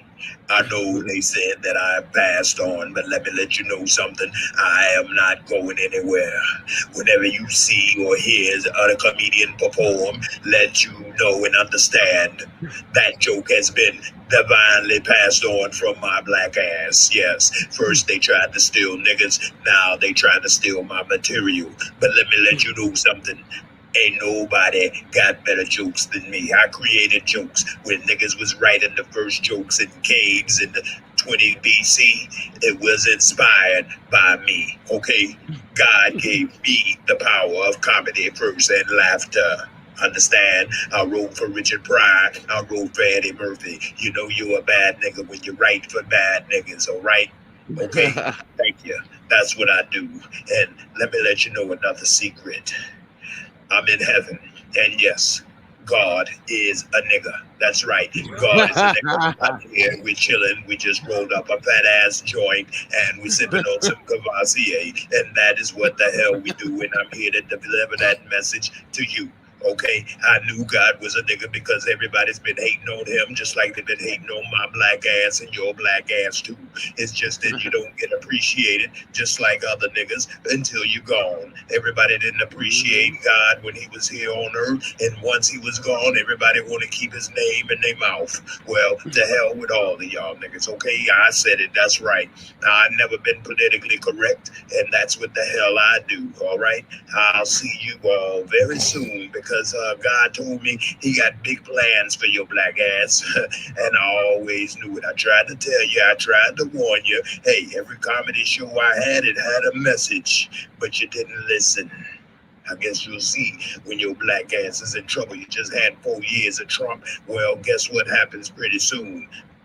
Oh, I just got word not to spoil it. All right, niggas, I guess you'll see. And I'll be sitting up here stepping this patty with God and laughing at your black ass. I tried to tell you, Richard, don't smoke all my shit, nigga. All right, I'll see y'all later. Paul Mooney out. Oh, shit. How are you tub over tub installation in just a day? Bath fitter doesn't. How the hell you do that, man? With my computer stuff. S. Young, what's up, man? Came at the end, man. I'm about to get up out of here. What's up before we get up out of here? Can he hear? Yes, I hear. Okay, what's up, man? What's on your mind? You came just definitely just nothing. Just heard the passing of Paul Mooney. It was like, wow, it's like one of the greatest comedians up there. Seeing him passed away is definitely shocking to the whole, not only the comedian people, but the people that that was inspired or just watch them. They was kids and yeah, he been having a couple health problems, but yeah, it's always something, man. You don't really realize until people gone, like, damn, didn't get enough. But yeah, Paul Mooney is tripped out right before he passed. Richard Pryor's son came out with some allegations, though. Yeah, I saw that. I saw it on a YouTube video. Yeah, I saw that too. So that's unfortunate. That if it is true, that's really unfortunate. And that if it isn't true, it's unfortunate that, you know, it came out and tarnished his name. But I guess we won't know now. He ain't going to stand trial.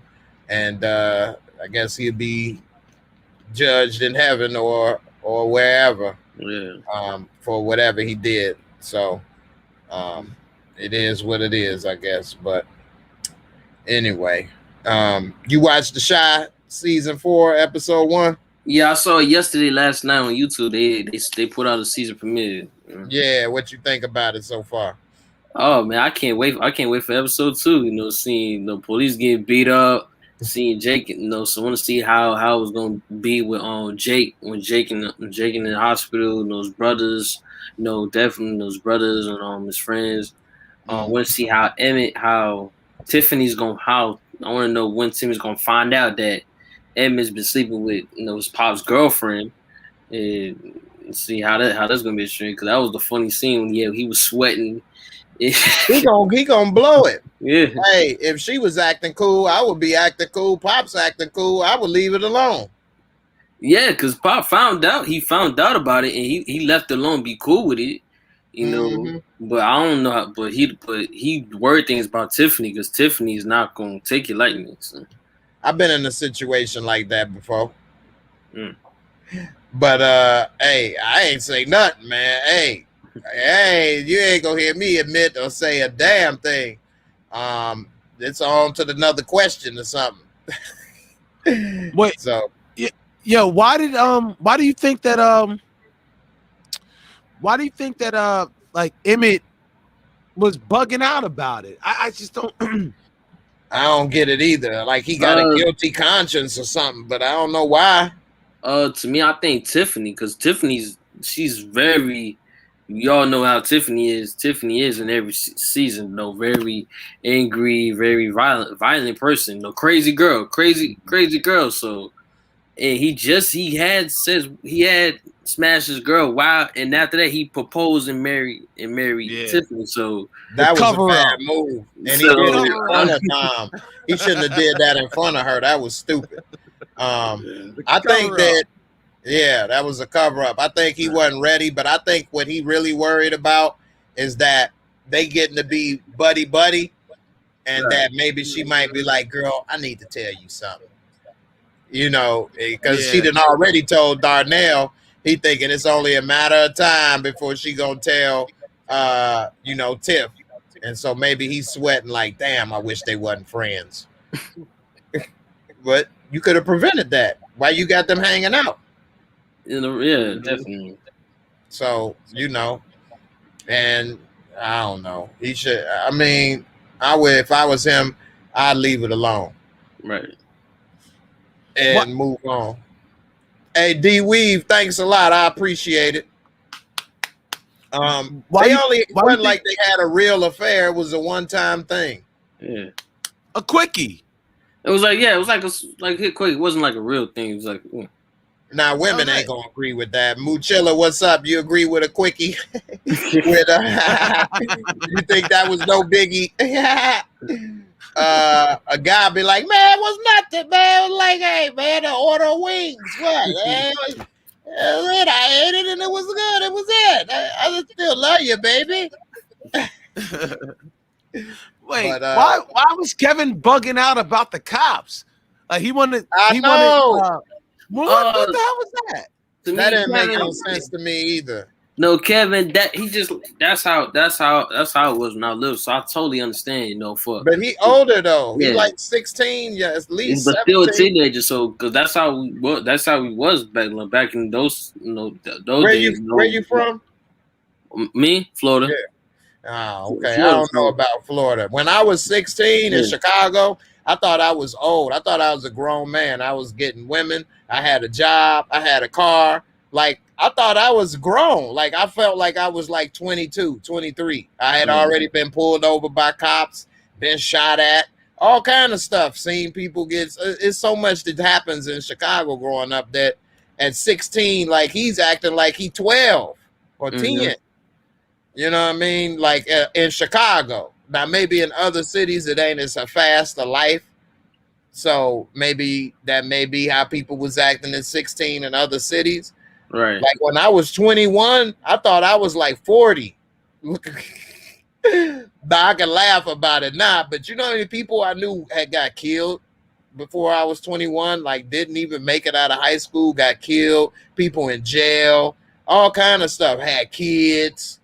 So like I'm 21, still alive, not in jail, not been shot, don't have kids. Like I felt like I made it in life. Like I done lived a long time. Right.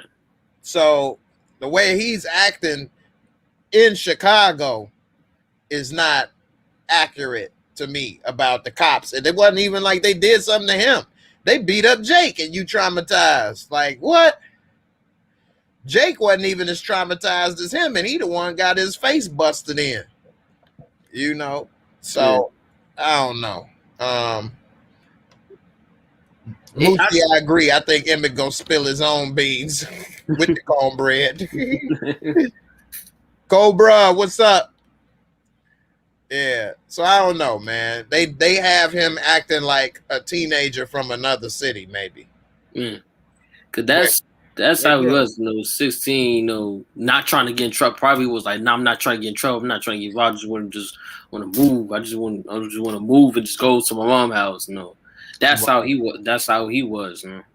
Right. I just and think they got remember, him he act like already a bitch. shot Ronnie. What you say, Slim? I just think they got him act like a bitch. I agree.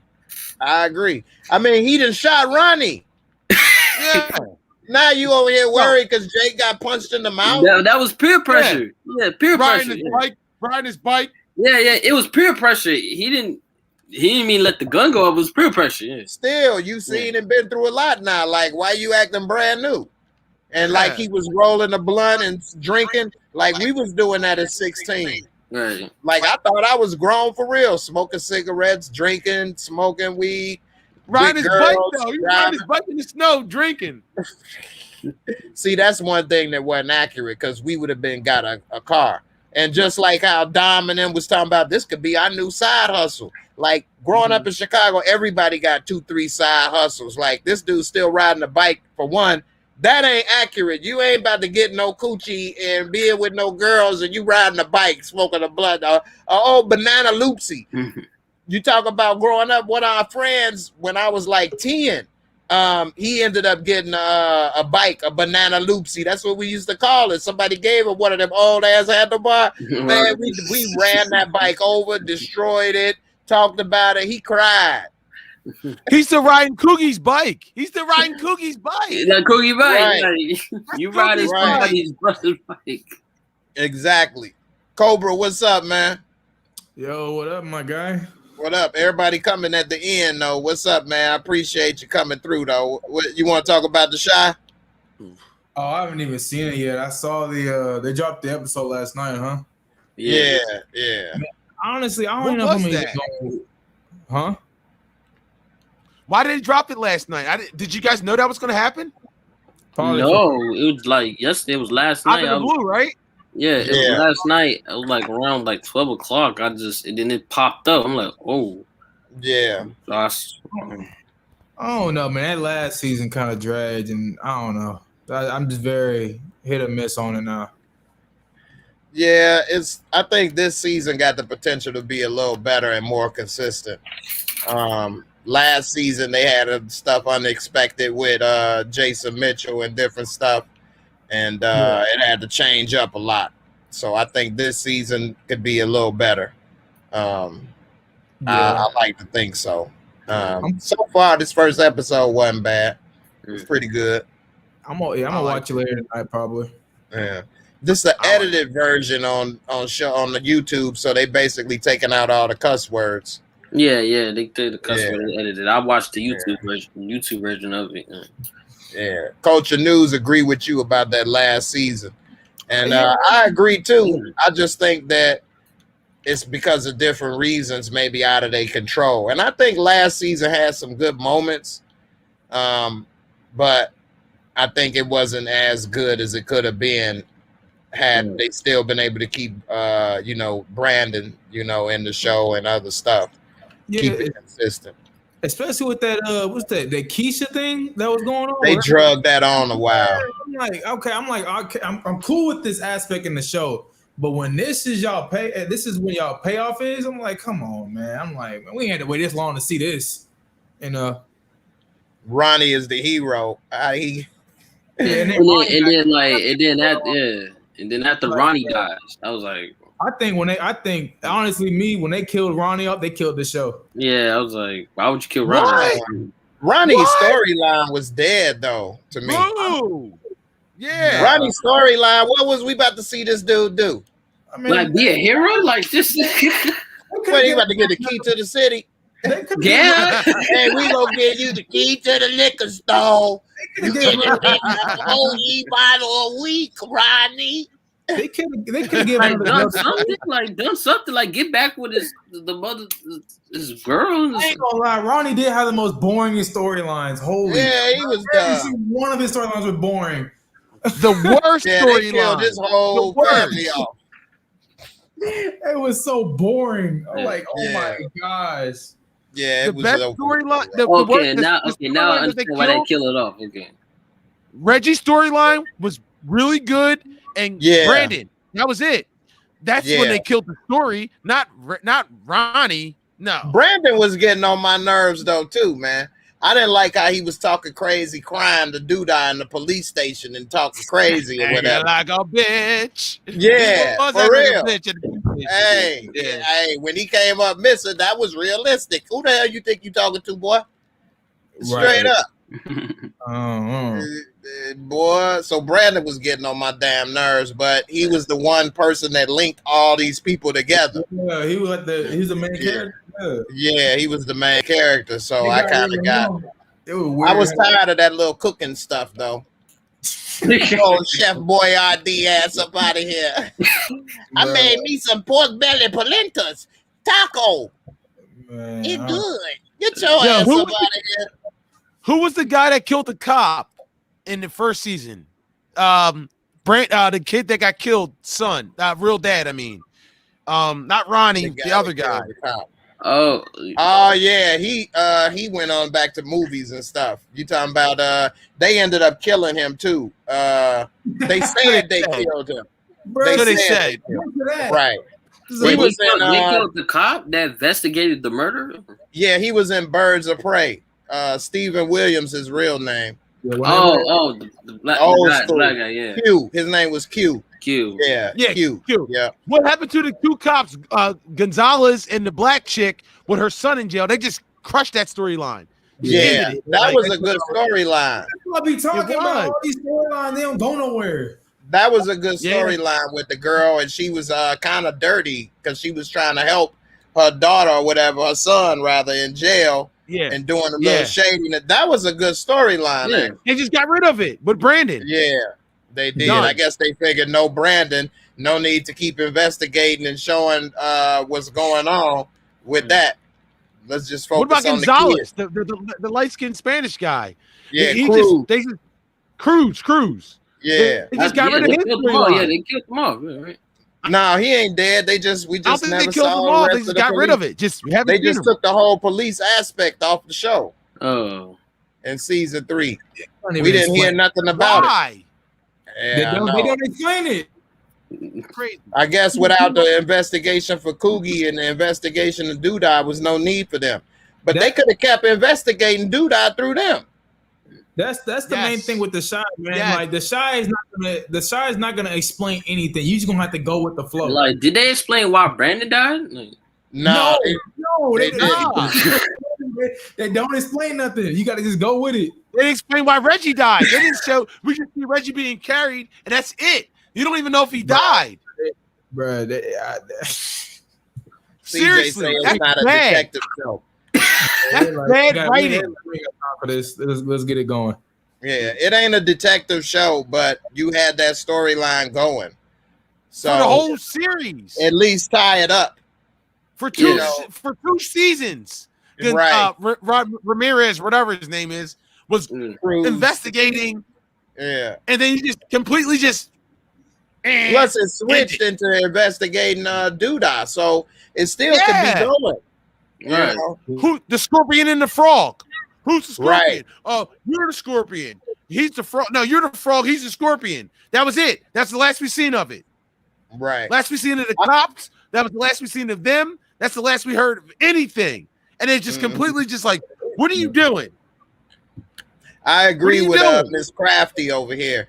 They just basically did a rewrite because it all had to do with Brandon. So like season 3 of The Shy is basically like season 1.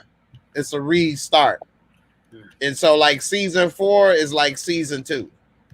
So like season 1 and 2 is like its own show basically, and then season 3 and 4 is like the next show. You know, sort of like how True Detective restarts every season. But you can't do that. You can't do that.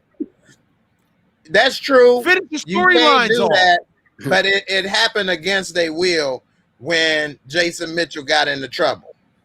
So that's the only thing I'm saying on that. I don't think they did it on purpose. Had he not have got into the situation that he got into allegedly, Right. I don't think it would have happened that way. But So you can't fired bring the him on the show. His mom, his brother, his stepdad, his girlfriend, anybody that was affiliated with him just got finished. His cousin. Yeah, bro. Hey, I'd hit him in the mouth if I was one of them. Like, nigga, you cost me a job. Yeah, that was stacking my paper, fool. You know what I'm saying? So season 4 look good. It's only been one episode. But, I mean, one episode so I don't like to put my reputation on the line, but this one episode is good so far. Okay. It's tying in to season 3 better, and it's moving in a better direction in a way because the kids are like mid to late teens now. Yeah. So I think it's going to be pretty interesting to see more of them now, and how that plays off. Because really, I think that was really the best part of the show was to see growing up in the Chi more so than a lot of the other stuff people had going on. It's just that they was kind of so young. It's only so much they could do. But like if I was to make a show, I would do it focused on like from 12 years old and then like up, and you see all kind of crazy stuff going on or whatever. And they're like Boys in the Hood. You know what I'm saying? That would be pretty good. And you could grow with the kids and see all the stuff they've been through and stuff. So who knows? Hopefully they'll be able to make it work. And I think it got good promise. So yeah. They had to erase Brandon because of what happened with him and Jericho. You could have erased Brandon, but you didn't have to erase his whole family and his storyline. Right. The cops were good. The cops were still good. His mom was still good. They could have continued to have her just like, okay. What story can they make for the mom? They can't. There's no good storyline for the mom. She could have been. What's the story? All right. So Ronnie's gone. Her son's gone, but she's still in the show, right? What though? What? That's the point. That's what's her name? I can't remember her name. Her real name is Sonya Song. The chick that's trying to hump Otis Perry. Her son died in the first episode. Her.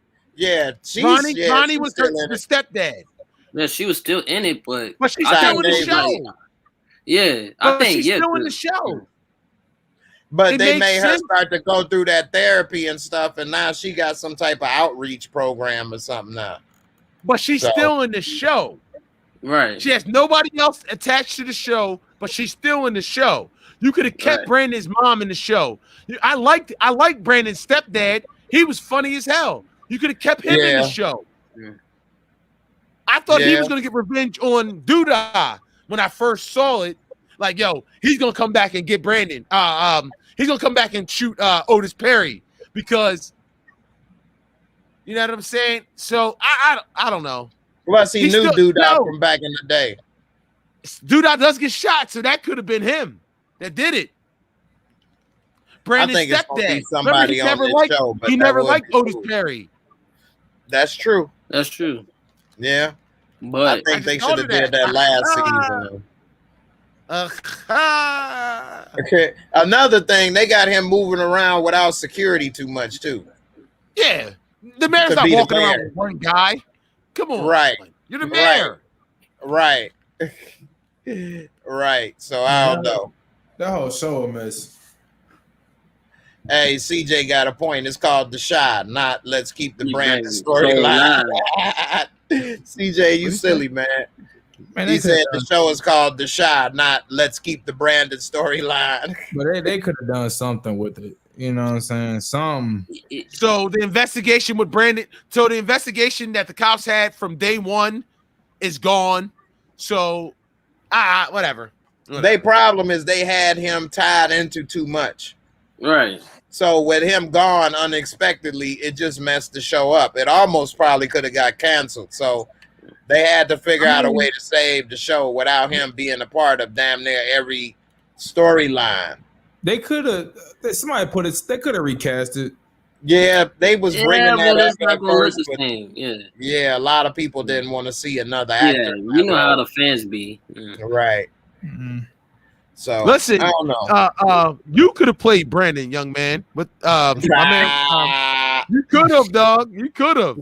As young, as young, you could have played Brandon, bro. He already Tariq. Me playing Brandon, I'll take that role. I know that's right. That's good money. Well, hey man, I appreciate y'all for coming on, man. I'm definitely gonna do this review for Shy, episode 1, season 4. Also, I might do movie night. Well, I'm gonna do movie night tomorrow on Twitch. I'm gonna try to play. I might play Army of the Dead, man. I like that movie, man. I don't know. Y'all like zombie movies? I saw that movie. I saw that last week. I think. Yeah, I saw it last week. No, it just came out today on Netflix. I saw it last week. Oh yeah. I put a video out last week. Oh yeah, you like it? Yeah, it was straight. It was long, but it's straight. It was good. Yeah. Okay. It was. I guess what 2 hours or so. That's what most movies 2 hours or so. It's about it's 2.5 hours. Yeah, I give it a 7. It's more entertainment than like great storyline or this or that. You know, it's a zombie movie, so it's just like a fun movie. Some movies you gonna sit back and just have fun with. You know? Right. Since Tommy shot Duda. That's funny. Yeah. You know what Army of the Dead remind me of? I don't know if y'all played what's the name of that game on Rising Dead? Yeah. The Last of Us. I was just about to say that. Yeah. I was like, it's kind of like that. Yeah, it is. I like that. Except they don't put together weapons, but they did have that chainsaw, like Ghost used that chainsaw. But yeah, Rise of Dead was my game. CJ said Army of the Dead was trash. Hey man, it ain't the Sopranos, man. It's like he says, the Cobra put it perfect. It's just something to sit back, watch that far with. Yeah, like you know, you ain't gonna take it serious. Now, I am seeing the movie next week that I have to take serious. It's this movie called Don't Breathe. No, not Don't Breathe. I think I heard of that. No, it's not Don't Breathe. What the hell's coming out next? But it's coming out something about breathe or something. A Quiet Place. Oh, okay. So I'm Part that. 2. Yeah, I'm seeing that Monday. Would you go to the theaters to see that? I am. They invited me. Oh, they sent me an email. They said, "Look, we have an advanced screening of this film. You want to come see it?" I was like, "Sure, why not?" Yeah. See, when I had got that one time to go see a movie in my area, I had to go so far to the theater that they had available. That's usually how it is for me. Like I usually gotta drive, like when I go to early screenings, like 30 minutes, you know what I'm saying, every time. But this one's like maybe 15 minutes from my house, so it isn't. See, that's what's up. See, yeah, I would have went, but that was so far. I'm like, shit. But it'd be worth it seeing that though. But because you can put your reviews up before a lot of people, so sometimes it'd be worth it. Right, that's true. Because I'm seeing this other movie Wednesday. It's called Good Deed or something with Dwayne Johnson, Ryan Reynolds, Gal Gadot, whatever her name is. The trailer hasn't even came out for it yet, but we're seeing it on Wednesday. But I can't even drop a review for that until later on. Like they specifically told me spoil it. Yeah, they were like, do not put no reviews out until way later. So yeah, but that's what's up, man. Good luck with more of that, and I'll be looking to see how that turned out.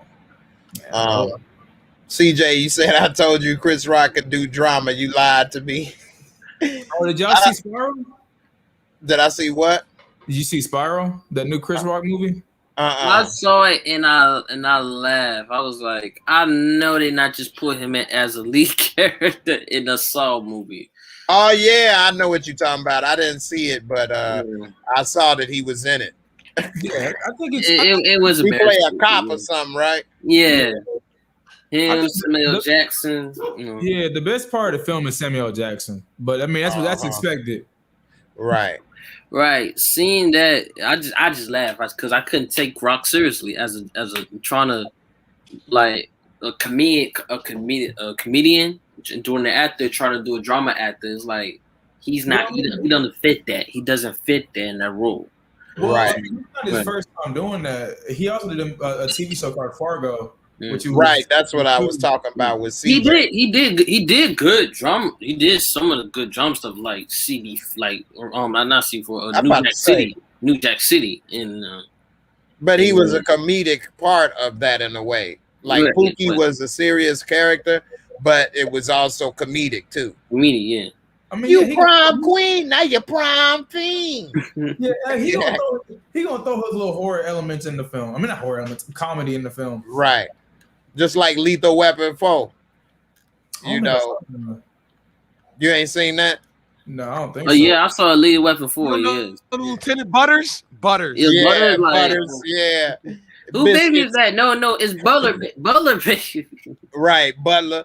It's Butler. No, that's Butter. That ain't Murtaugh. That's Butter's baby. Yeah. Butters shit, baby. They've been playing Lethal Weapon 1 through 4 on Showtime for like the last month. All right. Yeah. It was on today. We just got Riggs today. Riggs. I'm too old for this shit. Riggs. I think we just got that $5.99 deal for Showtime today too, and I'm canceling as soon as the show's over. I'm telling you. I did the same thing with Stars. As soon as Power's over, I cancel it. Like, I'm not. Wow. Yeah, but like there's still more Power shows coming on. Like no, I mean like, but these little droughts they be going on. Right. Ain't nothing to watch on Star. I might just cancel this thing. I hear a lot of people do that. I don't do that, but I don't think I see why. I get it. I keep them all, but I can see why some people do it. I just like to be able to watch whatever's on TV when I'm going through the menus. I don't want to not be able to see nothing, but it does be little droughts sometimes. Man, you'll be watching X-Men Origins all day on that damn Stars. Make sure you keep Showtime so when my show come on, Work in Progress, y'all can watch it, man. Bet. When does it come out? I don't know. They still filming it. So it probably ain't gonna come out until the fall, maybe at the earliest, September or something. Oh, that's not too bad. Yeah. Now my little it's gonna be like, you cancel it till next year. My small role in Power Book 4 ain't gonna come out probably until next year. They still only halfway finished filming Power Book 4. I thought they said it coming out during September. I would hope so. No, because I think they doing the Kanan story. That's coming soon. Kanan story around the corner. Mm-hmm. I still don't forgive Kim when she was like, we can't do a young Ghost story because it would create no stakes, but we can do a young Kanan story and we know he gonna survive too. Like, right. Like, man, I don't even know what she's even talking about. She just mislead people sometimes, man, and people like content so much that people will listen to everything. Just like people was trying to tell me that everything that happened in Power happened in 6 months. Like, man, how did this dude go from 6th grade to high school in 6 months? Yeah, but I'm interested to see how Ghost became this, Son became this, Kanan became this, how it all happens. I can't even see that. They keep saying we're not going to see young Ghost and young Tommy in the Raising Kanan. Yeah, that's what I forgot. That's what somebody told me. They cut it out. Mm-hmm. But they just focus on Kanan. Okay. Mm-hmm. But you can't create stakes around Kanan either, though, because I'm like, we know he gonna survive. You know, we Right. Juice box is in there too. We know she gonna make it. You know. Right. And they even say in the trailer, you know how my story ends, but this how it began. Yeah.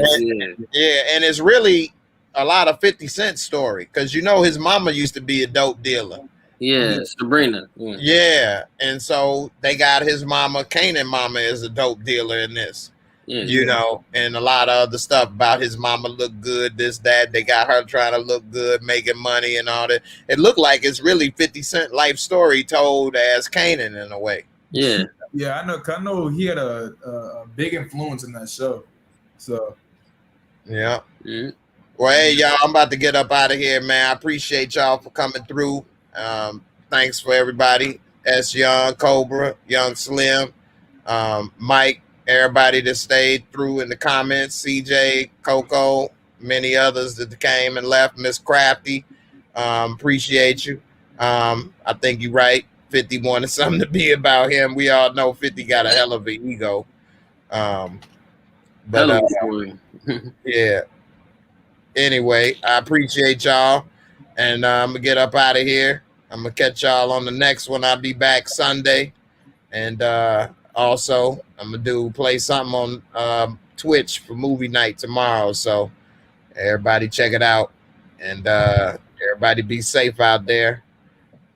Don't worry about nobody talking about you. Just do you, man. Don't pull a Kwame Brown crying about what the hell somebody else say. Do you. That's all you can control. You can't make nobody else what come out their mouth or don't come out their mouth. But you can control what you do. You see what I'm saying? So that's all you can do. Anyway, people talked about Jesus. Still do. Who the hell is Kwame Brown? Who the hell is any of us? You know what I'm saying? Yeah. So with that being said, focus on what you can do, make the most of it, and you know, that's all you can do, man. Anyway, I'm out of here. Peace. Slim. Hey. Cobra, S Young, y'all take it easy. I'm up out of here.